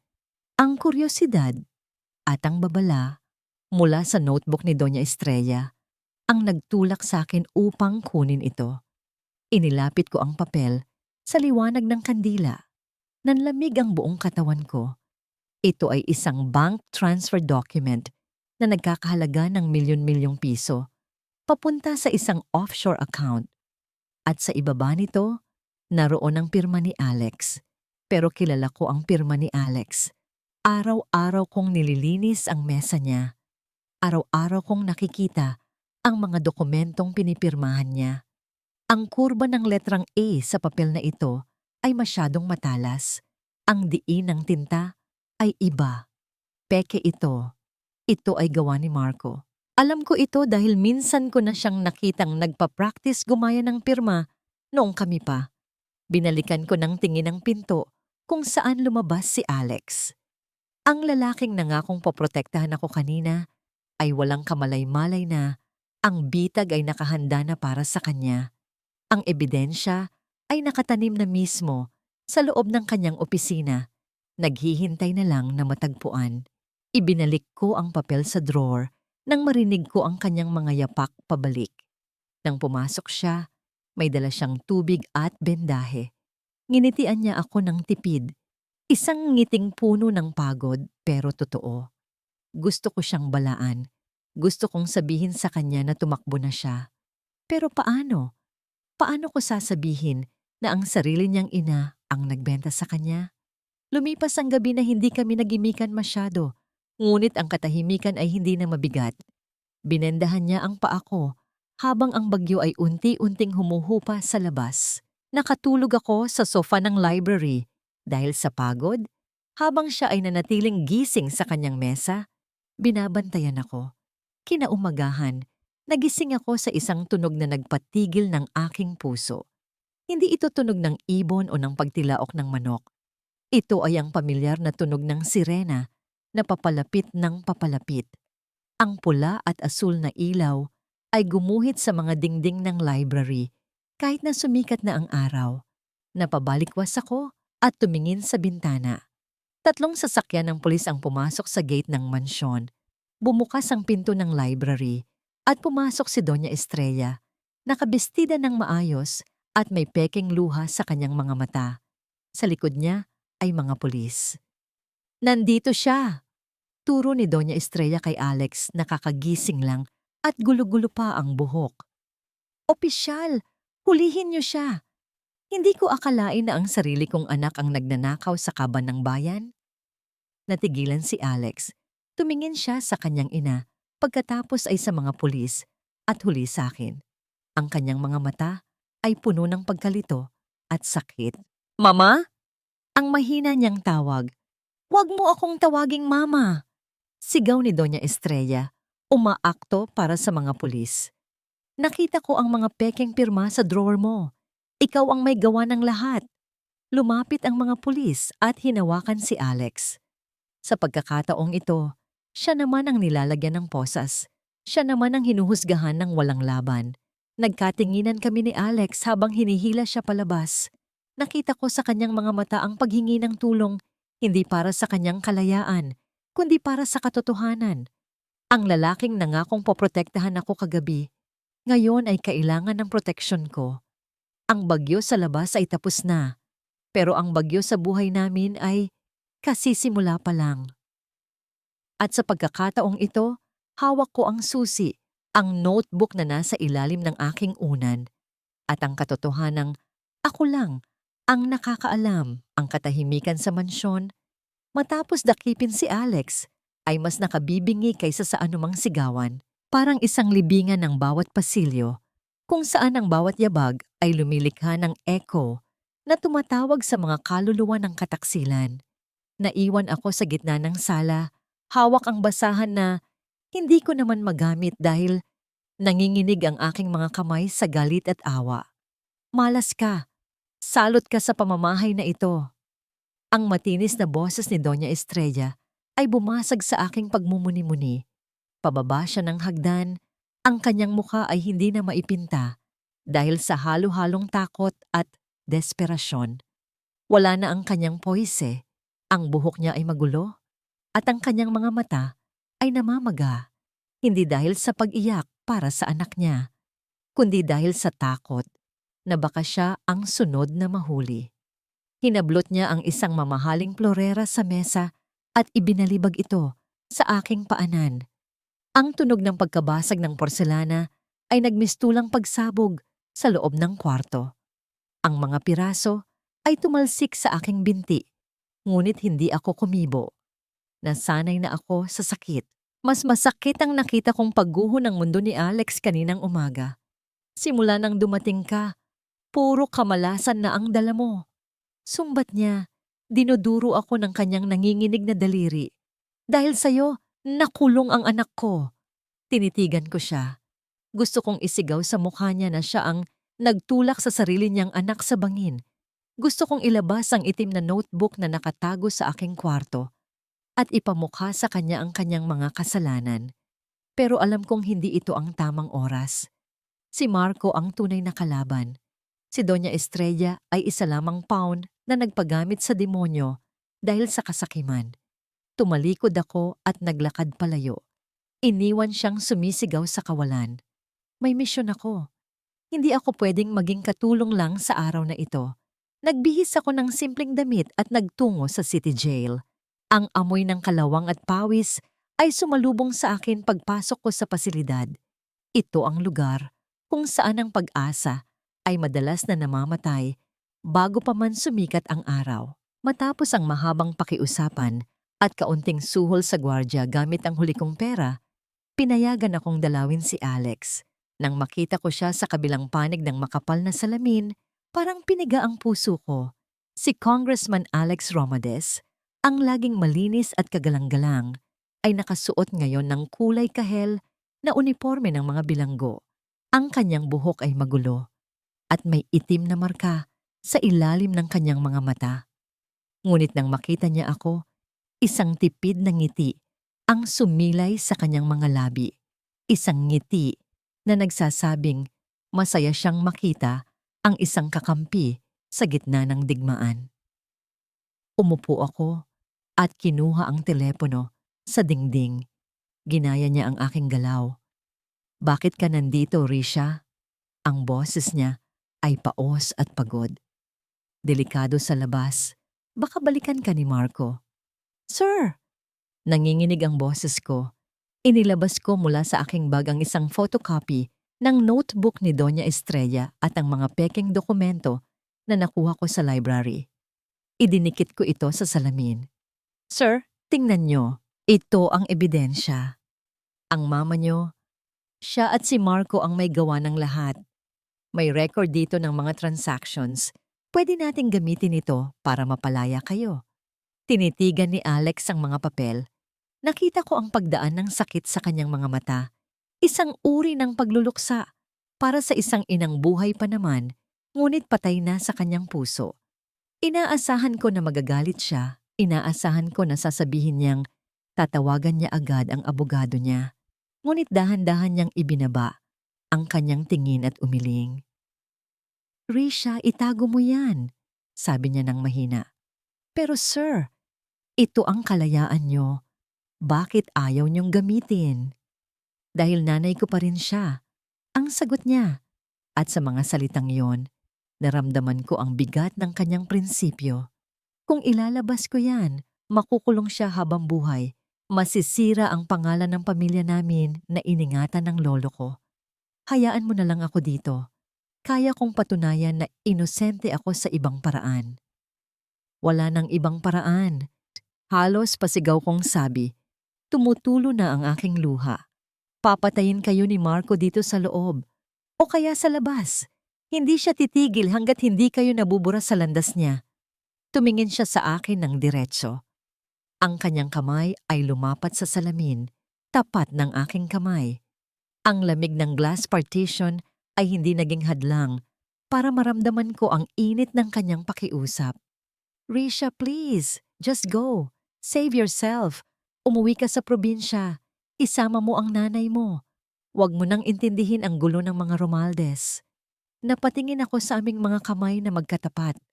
Si Alex, ang lalaking mayaman at makapangyarihan, ay handang magsakripisyo para sa ina na nagtakwil sa kanya. Samantalang ako na walang-wala, ay handang gawin ang lahat para iligtas siya. Sa sandaling iyon, nagbago ang ihip ng hangin sa loob ko. Kung hindi kayang lumaban ni Alex ng marumi dahil sa kanyang busilak na puso, pues ako ang gagawa noon para sa kanya. Ako ang magiging kamay na hahawak sa patalim. Ako ang magiging anino na gagawa ng hindi niya kayang gawin. "Sir," pinunasan ko ang aking luha at tumitig sa kanya ng mata sa mata. "Masyado kayong mabait para sa mundong ito, pero huwag kayong mag-alala. Ako ang magiging mata niyo sa labas." Ibinaba ko ang telepono bago pa siya makasagot. Tumalikod ako at naglakad palabas.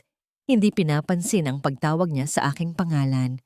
Ang Risha na pumasok sa kulungan na yon ay isang takot na kasambahay. Ang Risha na lumabas ay isang babaeng may misyon. Pag-uwi ko sa mansyon, dumiretso ako sa kwarto. Binuksan ko ang aking lumang maleta. Doon, sa ilalim ng mga kupas na damit, nakatago ang isang pulang dress na ibinigay sa akin ni Marco noong unang anibersaryo namin. Ito ang dress na gustong-gusto niya dahil fit na fit ito sa akin. Dati, isinusuot ko ito para pasayahin siya. Ngayon, isusuot ko ito para wasakin siya. Naligo ako at nag-ayos. Ang lipstick na matagal nang hindi nagagamit ay muling dumampi sa aking mga labi. Pula, kulay ng dugo, kulay ng digmaan. Tiningnan ko ang aking sarili sa salamin. Hindi ko nakilala ang babaeng nakatingin pabalik. Wala na ang maamong mukha. Ang nakikita ko ay isang maskara, maganda, mapang-akit, ngunit may lason sa likod ng mga ngangiti. Kinuha ko ang cellphone ko at tinawagan ang numero na akala ko ay burado na sa aking memorya. "Hello?" Sagot ng boses sa kabilang linya. Boses ni Marco. May halo itong pagkainip at yabang. Tila ba inaasahan niyang ang bawat tumatawag sa kanya ay mangungutang o hihingi ng pabor. Pinigilan ko ang pagnanais ng aking sikmura na bumaliktad. Humigpit ang hawak ko sa telepono hanggang sa mamuti ang aking mga knuckles. Kailangan kong maging magaling na aktres. Mas magaling pa kay Doña Estrella. Marco, ang tawag ko. Pilit na nilalagyan ng lambing at pagsuko ang aking boses. Si Risha ito. Nagkaroon ng sandaling katahimikan sa kabilang linya. Marahil ay sinusuri niya kung bakit ako tumatawag. Inaasahan siguro niyang nagmamakaawa ako o nagagalit. Risha? Tumawa siya ng mahina, isang tunog na puno ng pang-uuyam. Buhay ka pa pala? Anong kailangan mo? Kung hihingi ka ng tulong para sa amo mong nakakulong, don't waste my time. Tapos na ang maliligayang araw ng mga Romaldes. Alam ko, mabilis kong sagot. Lumapit ako sa bintana at tiningnan ang aking refleksyon sa salamin. Ang babaeng nakapula ay mukhang handang pumatay, pero ang boses ko ay tunog basahan na sumusuko. Kaya nga ako tumatawag. Pagod na ako, Marco. Pagod na akong maging talunan. Nakita ko kung paano bagsakan ng langit si Alex. Ayokong madamay. So, gusto kong bumalik sa'yo. Ang kasinungalingan ay lumabas sa aking bibig na parang apdo. Tama ka. Walang mararating ang pride. Kailangan ko ng pera para sa nanay ko. At alam kong ikaw lang ang makakapagbigay noon. You won, Marco. Panalo ka na. Narinig ko ang pagbabago sa kanyang paghinga. Nakuha ko ang kilitin niya. Ang ego ni Marco ay mas malaki pa sa kanyang utak. Gustong-gusto niyang naririnig na siya ang panalo at ang iba ay lumuluhod sa kanya. Ngayon mo lang na-realize yan, mayabang niyang sagot. Pwes, patunayan mo. Pumunta ka sa kondo ko ngayon din. Suotin mo yung red dress na binigay ko sa'yo noon. Alam kong tinatago mo pa yon. Napapikit ako sa pandidiri. Gusto kong ibato ang telepono, pero inisip ko si Alex na nakaupo sa malamig na semento ng kulungan. Inisip ko ang sakripisyong ginawa niya para sa ina niyang walang kwenta. Pupunta na ako. Sagot ko bago pinatay ang tawag. Naglakad ako palabas ng mansyon nang hindi nagpapaalam kay Doña Estrella. Ang mga gwardya ay hindi ako pinansin. Abala sila sa paghihigpit ng seguridad dahil sa iskandalo. Sumakay ako ng taxi papunta sa BGC sa condo unit kung saan dati kaming nangarap ni Marco na bumuo ng pamilya. Ngunit naging pugad pala ng kanyang mga babae. Habang binabagtas namin ng EDSA, pinanood ko ang pagdaan ng mga ilaw ng syudad. Ang bawat ilaw ay tila mata na huhusga sa gagawin ko. Ibebenta ko ang sarili ko sa demonyo para lokohin siya. Ito ay isang larong delikado, isang maling galaw at hindi lang dangal ang mawawala sa akin, kundi pati buhay ko. Pagdating ko sa harap ng pinto ng Unit 2405, huminga ako ng malalim. Inayos ko ang strap ng aking pulang dress at hinayaan kong bumagsak ang aking buhok sa balikat upang takpan ng mga pasa sa leeg na gawa niya noon. Ang pabangong suot ko ay matapang, sapat para takpan ng amoy ng takot na nanggagaling sa aking mga pores. Pinindot ko ang doorbell, bumukas ang pinto at tumambad sa akin si Marco. May hawak siyang baso ng wine at ang kanyang tingin ay agad na dumako sa aking katawan. Binabagtas ang bawat kurba na niyayakap ng pulang tela. Ang tingin na yon ay nakasusulasok, parang malagkit na langis na dumidikit sa balat. Well, ngisi niya. Binuksan ng maluwag ang pinto. You look stunning. Mas bagay sa'yo ang pula kaysa sa uniforme ng katulong. Pumasok ako sa loob. Ang unit ay amoy mamahaling leather at alak. Amoy ng tagumpay na nakuha sa masamang paraan. Sabi mo, panalo ka na. Ang simula ko, pinilit kong ngumiti kahit na ang gusto ko ay ilabas ang kutsilyo na nakatago sa aking clutch bag. Nandito ako para sumuko. Ang mga Romaldes, pabagsak na sila. At may alam ako tungkol sa tinatagong yaman ni Doña Estrella na hindi mo pa alam. Natigilan si Marco sa pag-inom. Ang kasakiman ay agad na sumilay sa kanyang mga mata. Talaga? Akala ko ba loyalty awardee ka ng pamilyang yon? Lumapit ako sa kanya. Dahan-dahan. Ang bawat hakbang ay kalkulado. Inilagay ko ang aking kamay sa kanyang dibdib. Ramdam ko ang tibok ng puso niyang walang awa. Ang loyalty ko ay nasa kung sino ang makakapagbayad ng dialysis ng nanay ko. Pulong ko. At alam kong ikaw yon. I miss being taken care of, Marco. Tinitigan niya ako ng matagal. Sinusuri kung nagsasabi ako ng totoo. Ang kaba sa dibdib ko ay halos sumabog. Kapag nalaman niyang nagpapanggap lang ako, siguradong hindi na ako makakalabas ng buhay sa kwartong ito. Ngunit ang yabang niya ang naging kahinaan niya. Ngumisi siya at inakbayan ako. Hinila palapit sa kanyang katawan. Ang amoy ng hininga niya ay nagpaalala sa akin ng bawat sakit, bawat sampal, bawat pambabaliwala. Good girl, bulong niya sa aking tainga. Welcome back to Hell, Risha. But this time, I'm the king and you're just my little toy. Hinalikan niya ako sa pisngi ng mariin. Gusto kong sumuka, gusto kong magsisigaw at tumakbo. Pero nanatili akong nakatayo, nakangiti ng matamis, habang ang mga mata ko ay kasing lamig ng yelo. Yes, Marco, sagot ko sa isip ko habang nakatingin sa refleksyon namin sa salamin. Welcome back! Pero hindi mo alam, ang laruan mo ngayon, may dalang lason. Ang bawat araw sa piling ni Marco ay isang sayaw sa talim ng kutsilyo.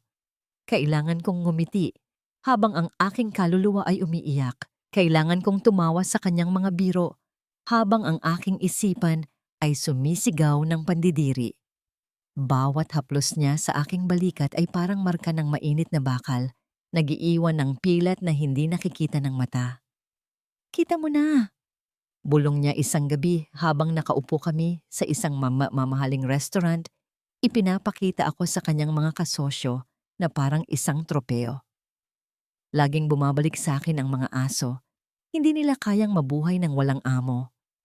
Ngumiti lang ako at uminom ng wine habang sa ilalim ng mesa ang aking mga kuko ay bumaon sa aking palad. Ang sakit na yon ay nagpapaalala sa akin na gising ako na hindi ito bangungot na walang katapusan.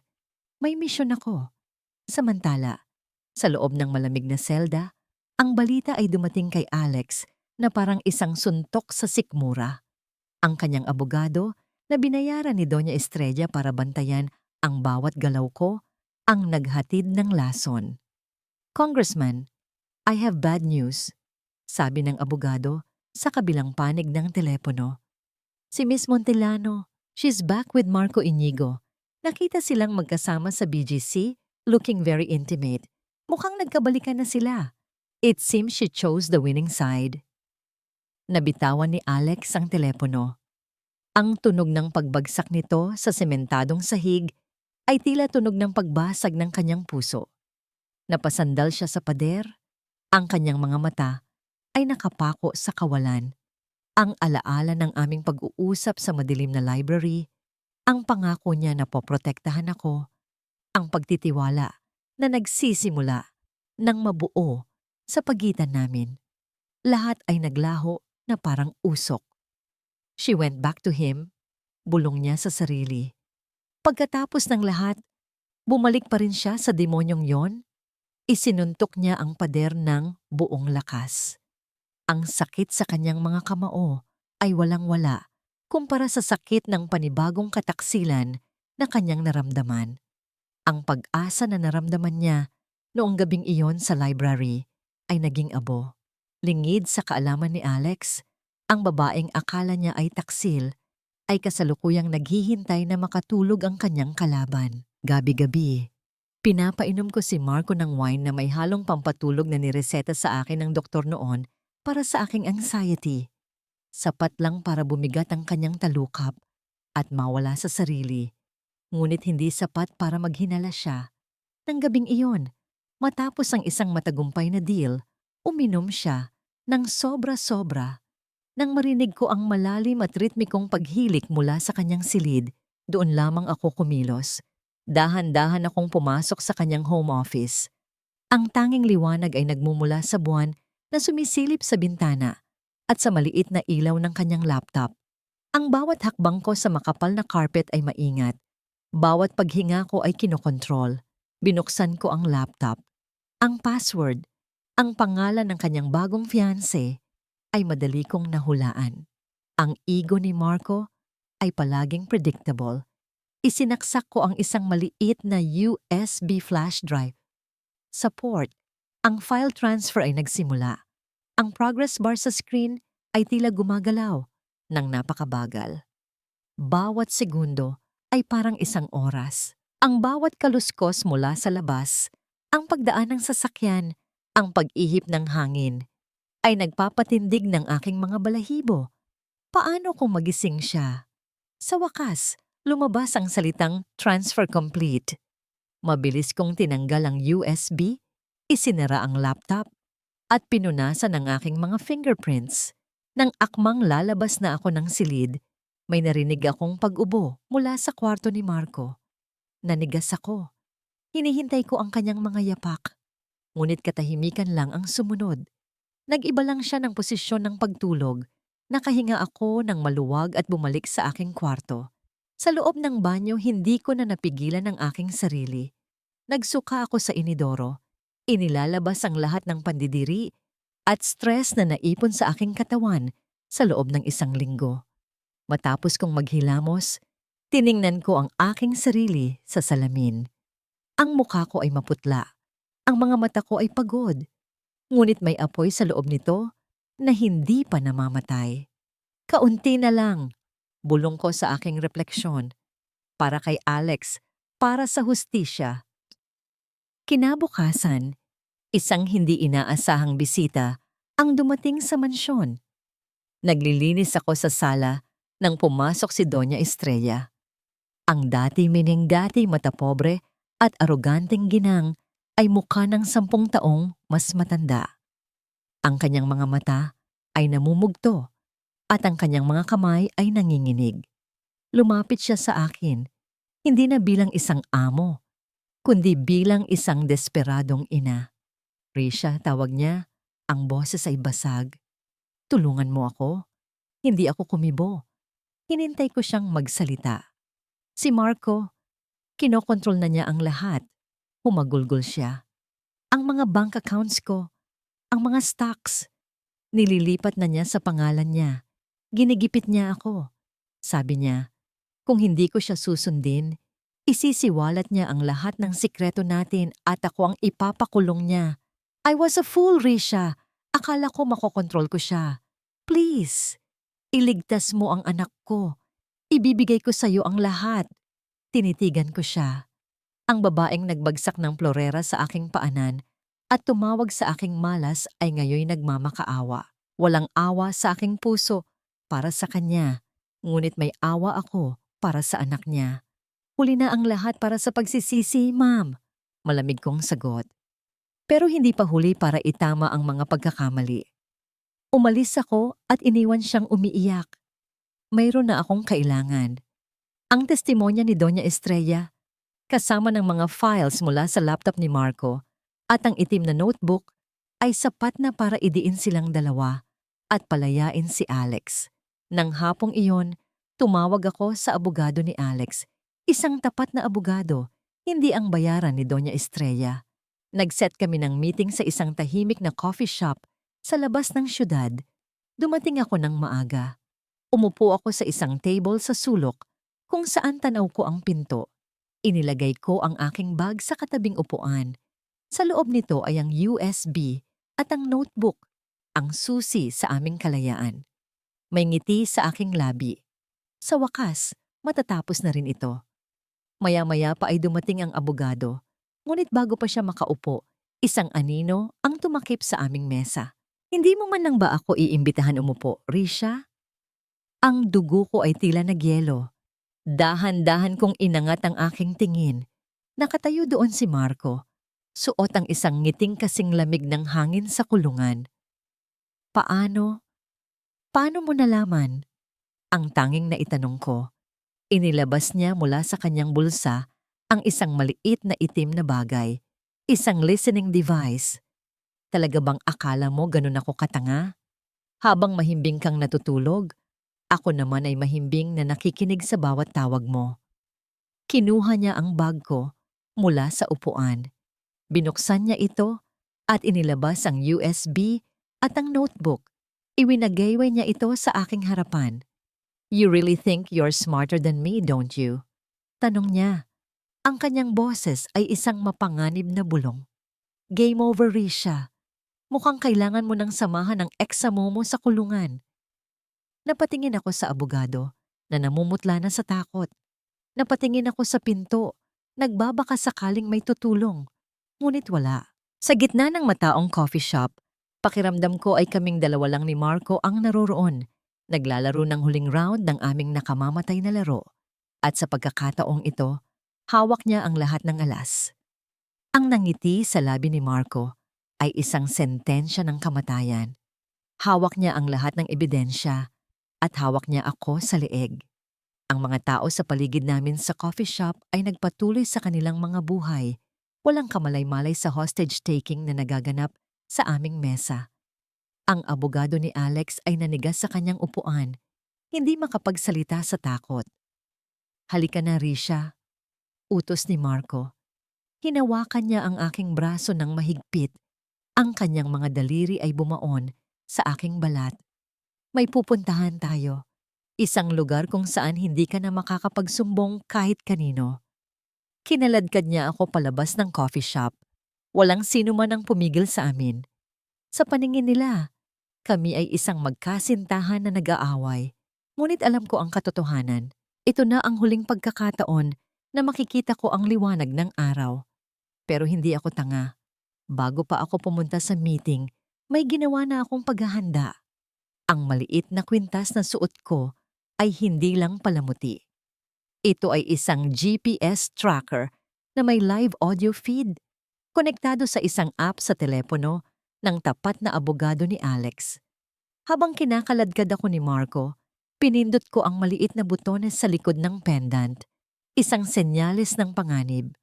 Ang aking tanging pag-asa ay naintindihan ng abogado. Ang ibig sabihin noon. Ipinasok ako ni Marco sa isang itim na van na walang bintana. Sa likod, ang pinto ay nagsara nang may mabigat na kalabog at nilamon kami ng dilim. Agad na pinaandar ng driver ang sasakyan. Ang mabilis na pag-ikot ng mga gulong sa aspalto ay nagparamdam sa akin ng pagwawakas. Saan mo ako dadalhin? Tanong ko. Pilit na pinapanatiling matatag ang aking boses. Sa isang lugar kung saan matatatahimik ka na, sagot niya habang binubuklat ang notebook na nakuha niya sa akin. Alam mo, Risha, dapat hinayaan na lang kitang mabulok sa mansyon. Pero masyado kang matalino para sa sarili mong kapakanan. You just had to play the hero. Ang sasakyan ay humarurot sa highway. Ramdam ko ang bawat liko, ang bawat lubak. Ang aking puso ay tumitibok na parang isang kabayong nagwawala sa loob ng aking dibdib. Pinikit ko ang aking mga mata at nagdasal. Hindi para sa aking sarili, kundi para kay Alex. Sana ay ligtas siya. Bigla, mula sa malayo, narinig ko ang isang tunog na nagbigay sa akin ng pag-asa. Isang pamilyar na sirena na papalakas ng papalakas. Ano yon? Tanong ni Marco sa driver. Ang kanyang boses ay biglang napuno ng kaba. Bilis! Bilisan mo pa! Sumilip ako sa siwang ng bintana sa harapan. Sa aming likuran, ang mga pula at asul na ilaw ng mga sasakyan ng pulis ay kumikislap na parang mga nagngangalit na mata sa dilim.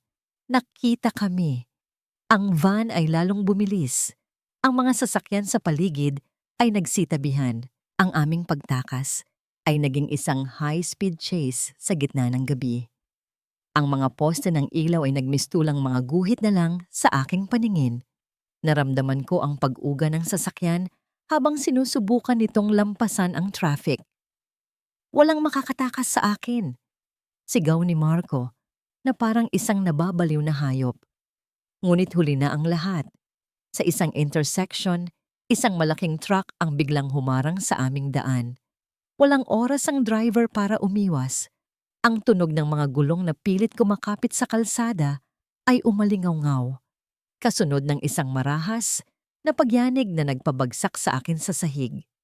Ang tunog ng nayuyuping bakal at nababasag na salamin ay sumabog sa aking pandinig. Umiikot ang aking paningin.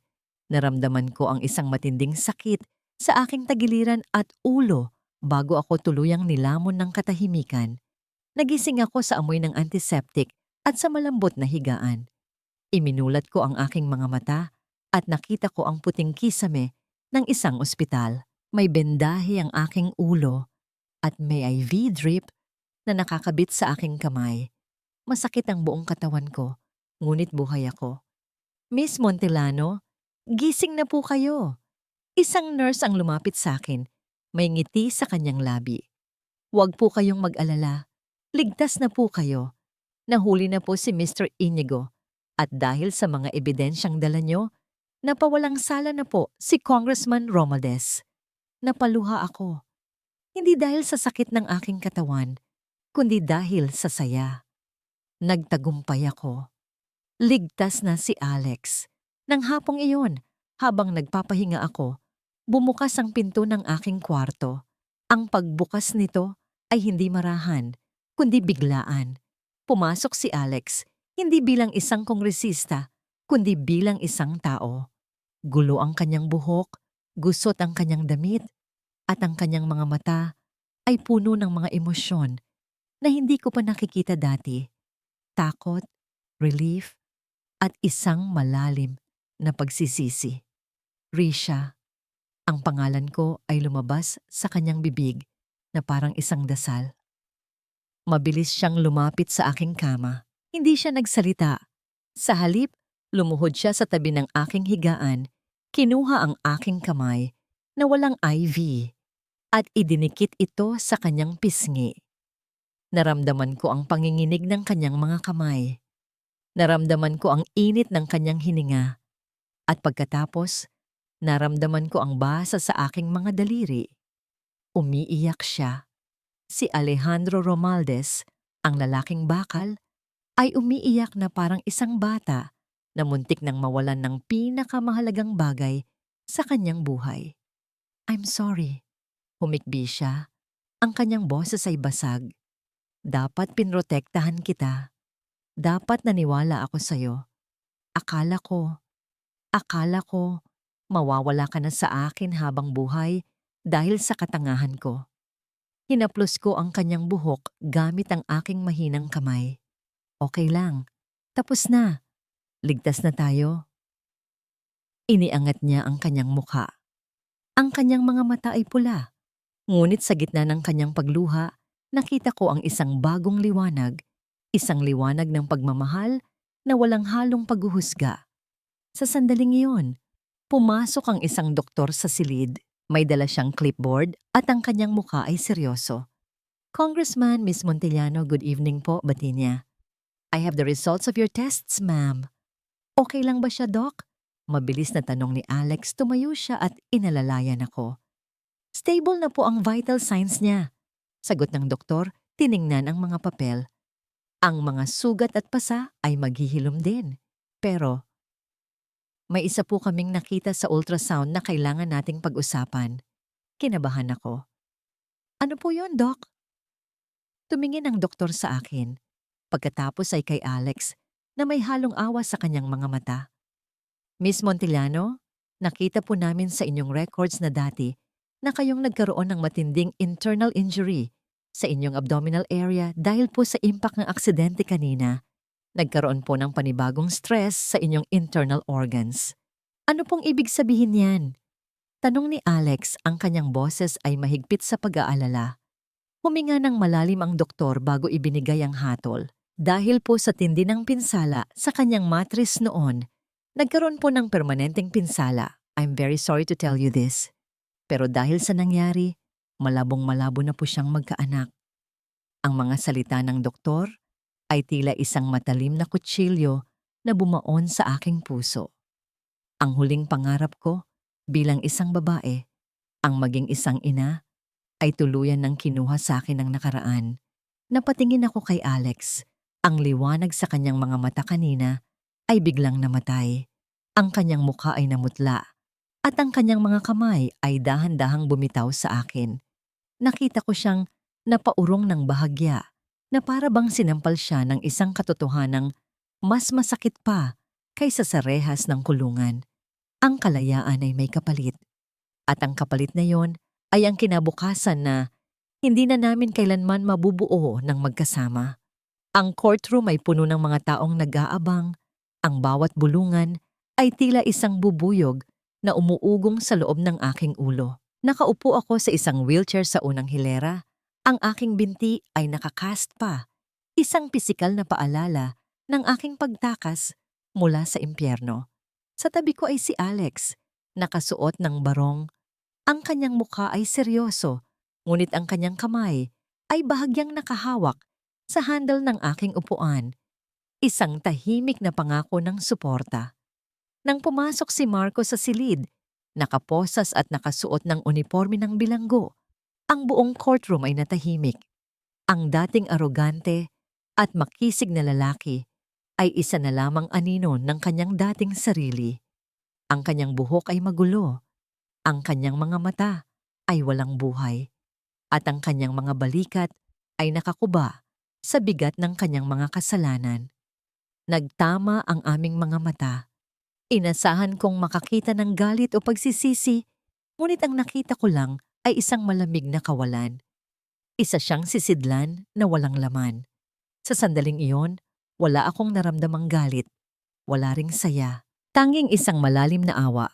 Hindi para sa kanya, kundi para sa babaeng minsan ay minahal siya ng buong katangahan. Ang paglilitis ay mabilis. Ang mga ebidensya, ang itim na notebook, ang mga dokumento mula sa kanyang laptop, at ang testimonya ng nagsisising si Doña Estrella ay hindi matatawaran. Si Marco ay napatunayang guilty sa lahat ng kaso. Estafa, kidnapping, frustrated murder, at malversation of public funds. Ang hatol, habang buhay na pagkakakulong, walang tsansa ng parol. Nang ipahayag ng hukom ang sentensya, umalingaw-ngaw ang palakpakan sa buong silid. Ang mga biktima niya, ang mga taong naloko niya, ay nagbubunyi. Si Alex ay napahawak sa aking balikat. Isang magaan na pagpisil na nagsasabing, tapos na. Ngunit para sa akin, hindi pa. Habang inilalabas si Marco ng mga gwardya, napahinto siya sa tapat ko. Tinitigan niya ako at sa unang pagkakataon, mula nang magsimula ang lahat, nakita ko ang isang emosyon sa kanyang mga mata. Puot. Isang purong puot na para bang ako ang may kasalanan ng lahat. Hindi ako natinag. Tinitigan ko siya pabalik, hindi bilang biktima, kundi bilang isang survivor. At sa tingin kong yon, alam niyang talo na siya. Paglabas namin ng courtroom, sinalubong kami ng liwanag ng mga kamera at ng sigawan ng mga reporter. Si Alex ay muling naging bayani sa mata ng publiko. Ngunit bago pa man siya makapagsalita, isang babae ang lumapit sa amin, si Doña Estrella. Mukha siyang pagod at matanda. Ang kanyang mamahaling damit ay hindi na makapagtago sa bigat ng kanyang pagsisisi. Lumuhod siya sa harap ng aking wheelchair, sa harap ng lahat ng kamera at hinawakan ng aking mga kamay. Risha, patawarin mo ako. Humagulgol siya. Nabulag ako sa pera. Muntik ko nang ipahamak ang sarili kong anak at sinira ko ang buhay mo. Patawad. Tinitigan ko ang babaeng minsan ay tumawag sa aking salot. Ang kanyang mga luha ay totoo. Ang kanyang pagsisisi ay tunay. Tumayo po kayo, ma'am, ang mahina kong sabi. Ang pagpapatawad ay hindi ibinibigay, ito po ay pinaghihirapan. Alagaan niyo po ang anak niyo. Iyon na lang po ang mahalaga. Tinulungan siya ni Alex na tumayo. At sa harap ng nagkakagulong media, ginawa ni Alex ang isang bagay na nagpatigil sa pag-ikot ng aking mundo. Lumuhod din siya sa aking harapan. ngunit hindi para humingi ng tawad. Mula sa kanyang bulsa, inilabas niya ang isang maliit na kahon na gawa sa velvet. Binuksan niya ito. Sa loob, isang napakagandang singsing na may diamante ang kumislap sa ilalim ng araw. Tila isang bituin na nahulog mula sa langit. Ang lahat ay natahimik. Ang mga kamera ay nakatutok sa amin. Ang buong bansa ay nanonood. Risha, nagsimula si Alex, ang kanyang boses ay nanginginig sa emosyon. Alam kong wala akong karapatan. Hinusgahan kita. Hindi kita pinaniwalaan. Pero ipinakita mo sa akin kung ano ang tunay na tapang at dignidad. Ikaw ang nagligtas sa akin. Ikaw ang nagturo sa akin kung paano magmahal ng tama. Hinawakan niya ang aking kamay. Hindi ko na maibabalik ang mga ninakaw sa'yo ng nakaraan. Hindi ko kayang punan ang mga nawala. Pero ipinapangako ko sa'yo ang aking kinabukasan. Hayaan mo akong alagaan ka. Hayaan mo akong bigyan ka ng apelyido ko at ng isang pamilyang hindi ka sasaktan kailanman. Rizaria Montillano, will you marry me? Ang mga tao sa paligid ay nagsimulang magbulungan, nag-aabang sa aking sagot. Tinitigan ko ang singsing.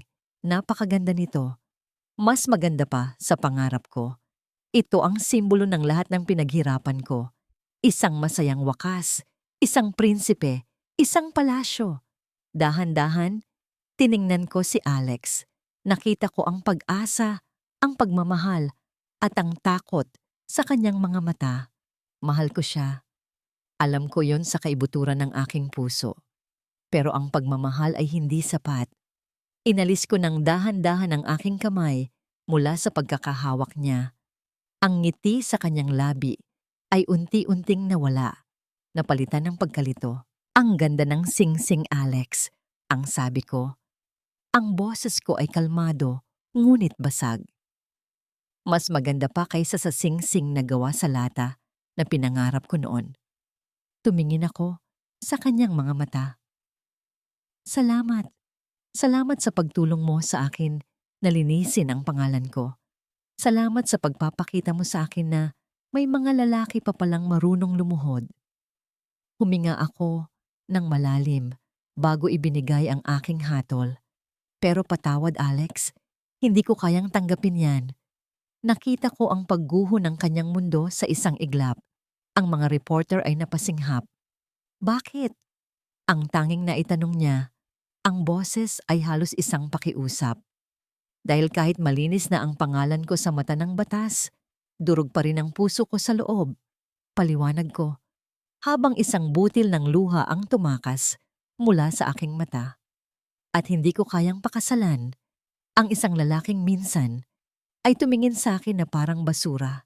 Hindi dahil sa galit, Alex, kundi dahil natutunan ko ng mahalin ang sarili ko. At ang pagmamahal na yon ay nagsasabing hindi ko na kailangan ng singsing para patunayan na buo ako. Inikot ko ang gulong ng aking wheelchair. Paalam, Congressman.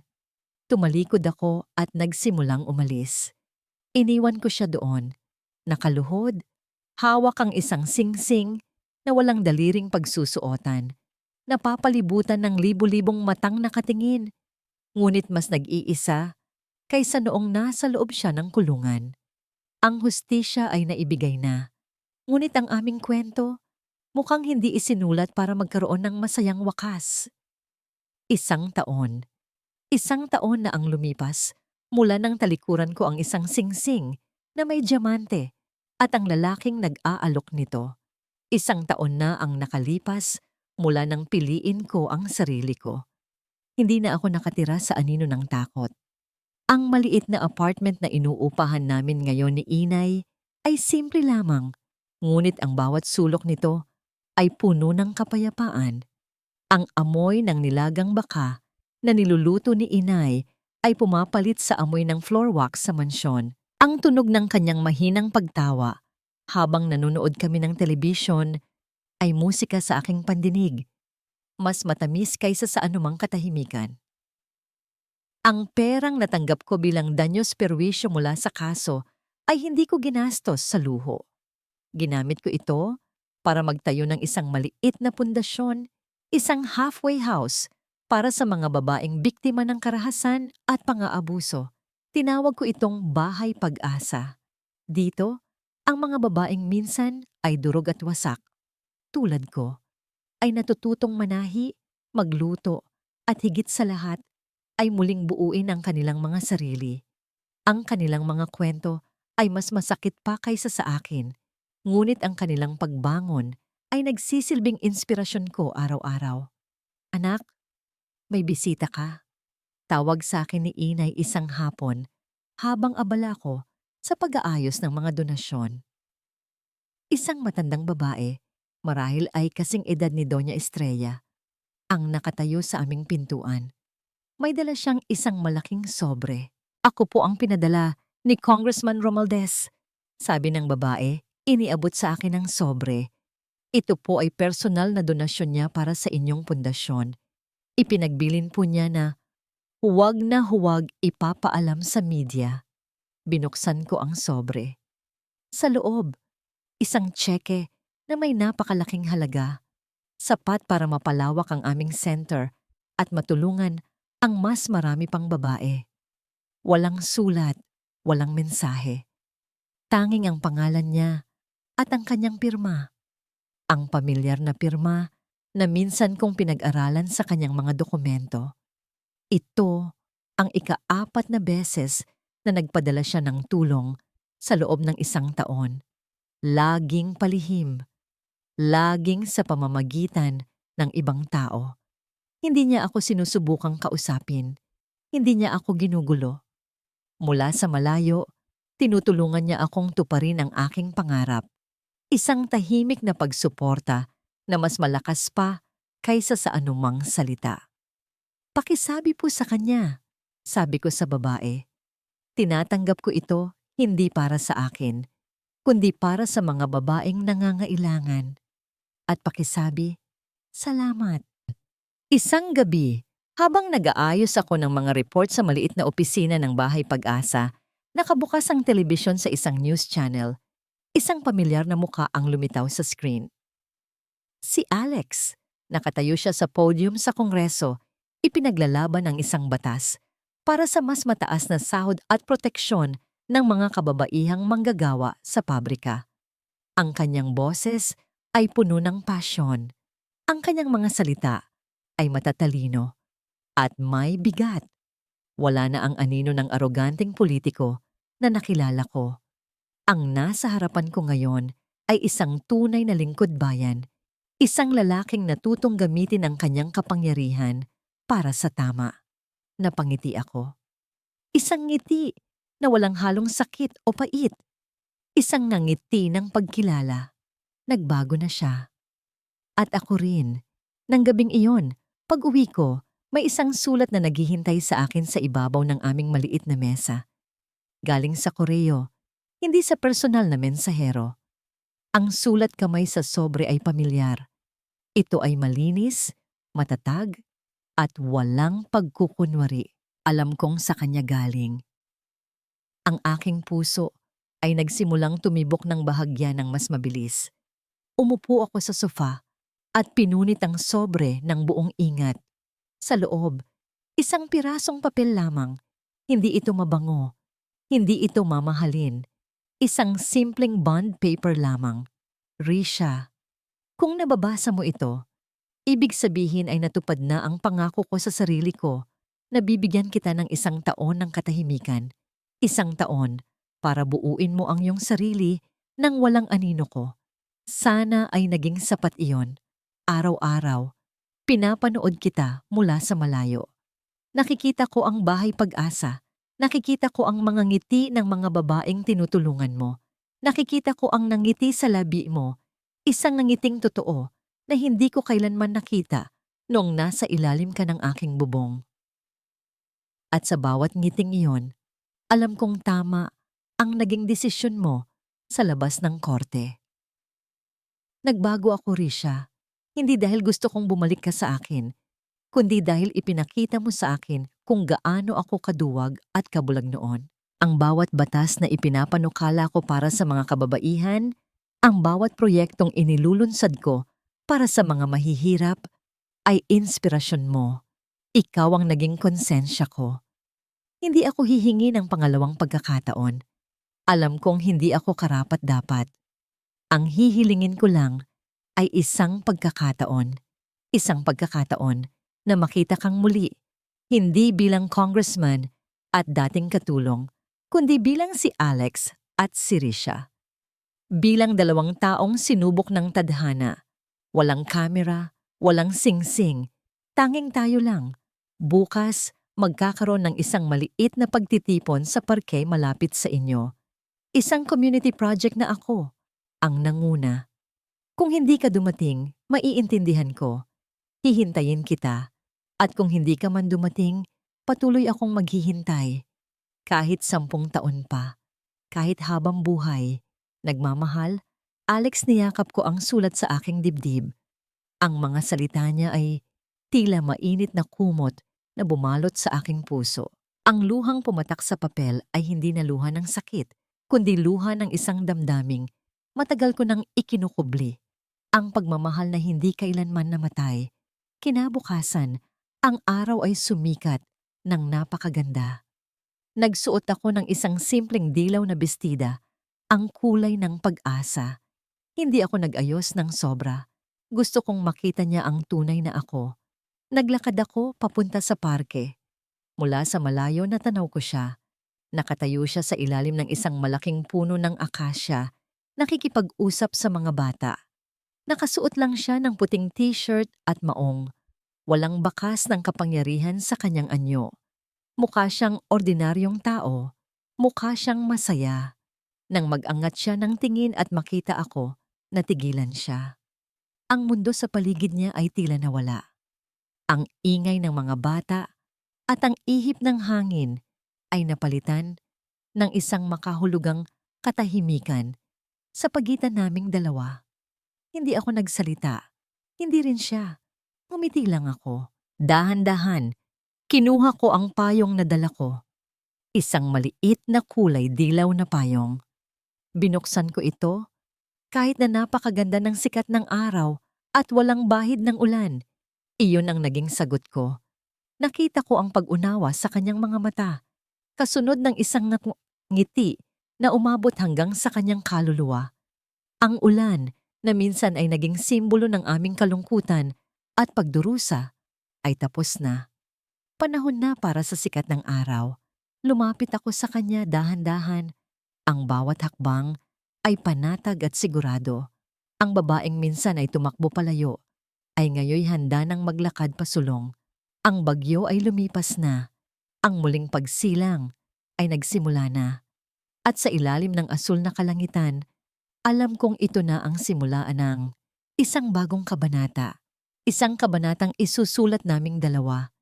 Hindi sa ilalim ng anino ng nakaraan, kundi sa ilalim ng liwanag ng pag-asa. Hindi kami nagyakapan sa parke. Hindi kami naghalikan. Sa halip, naupo kami sa isang bench na gawa sa kahoy sa ilalim ng puno ng akasya habang ang mga bata ay naglalaro sa di kalayuan. Pinagmasdan namin sila.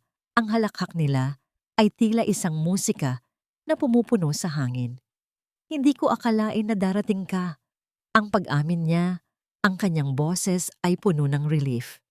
Hindi ko rin akalain na pupunta ako. Sagot ko. At sa unang pagkakataon sa harap niya, gumaan ang aking pakiramdam. Pero sabi mo, walang kamera, walang singsing. Si Alex at si Risha lang. Tumingin siya sa akin. Ang kanyang mga mata ay nangungusap ng 1,000 salita ng pasasalamat at pagsisisi. Hindi na ako ang Alex na nakilala mo, Risha. At hindi na rin ikaw ang Risha na hinusgahan ko. Siguro pwede tayong magsimula ulit. Hindi bilang magkasintahan, bilang magkaibigan. Ngumiti ako. Sa pagkakaibigan nagsisimula ang lahat, hindi ba? Iyon ang naging simula ng aming muling paghilom. Ang bahay pag-asa ay hindi na isang maliit na halfway house. Isa na itong maunlad na komunidad. Mayroon na kaming maliit na panaderya, isang dress shop kung saan ang mga kababaihan ay nagtatahi ng mga damit. at isang vegetable garden na nagbibigay ng sariwang pagkain sa lahat. Ang dating mga biktimang may takot sa kanilang mga mata ay ngayon mga leader na nagtuturo sa mga bagong dating. Nasa hardin ako, tinutulungan ng isang batang babae na magdilig ng mga kamatis. Nang marinig ko ang pagbukas ng gate. Mommy! Isang 5 taong gulang na batang babae ang tumakbo, papalapit sa akin. Ang kanyang itim na buhok ay sumasayaw sa ihip ng hangin. Yumakap siya ng mahigpit sa aking mga binti. Ito si Luz, ang aming pag-asa, ang aming liwanag. Ang batang inampon namin ni Alex 1 taon na ang nakalipas mula sa isang ampunan. Luz, dahan-dahan. Ang isang pamilyar na boses ang sumunod. Nag-angat ako ng tingin at nakita ko si Alex. Dala-dala ang mga school supplies at isang bag ng pandesal. Wala na ang lungkot sa kanyang mga mata. Napalitan na ito ng kapayapaan na tanging isang ama lamang ang makakapagbigay. Daddy, look! May bunga na yung tomato ko. Masayang turo ni Luz. Binuhat siya ni Alex. Wow! Ang galing-galing naman ng baby girl ko. Next week, pwede na nating gawing spaghetti iyan. Lumapit sila sa akin. Hinalikan ako ni Alex sa noo, isang halik na puno ng respeto at pagmamahal. Hi love, how was your day? Okay naman, sagot ko. Medyo busy lang. Si mama mo, dumaan kanina. Nagdala ng paboritong cake ni Luz. Si Doña Estrella ay naging isang regular na bisita sa aming tahanan. Hindi siya ang perpektong lola. Minsan ay matapobre pa rin ang kanyang mga komento. Ngunit sa tuwing tinitingnan niya si Luz, nakikita ko ang paglambot ng kanyang puso.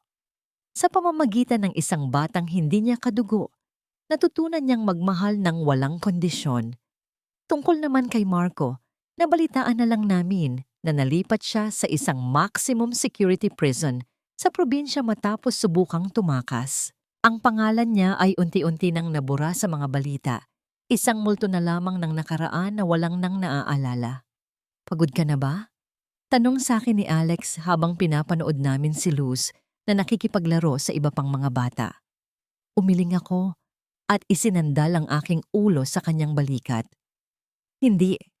Sa unang pagkakataon sa buhay ko, buo ako. Hinawakan niya ang aking kamay. Hindi na ito ang kamay ng isang amo, kundi ang kamay ng isang kasama. Isang kaibigan, isang kabiyak.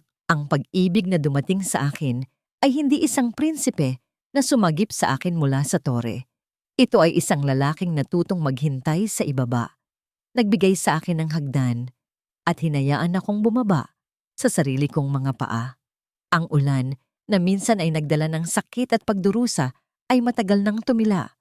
Ang bahaghari ay matagal nang sumilay sa aming kalangitan.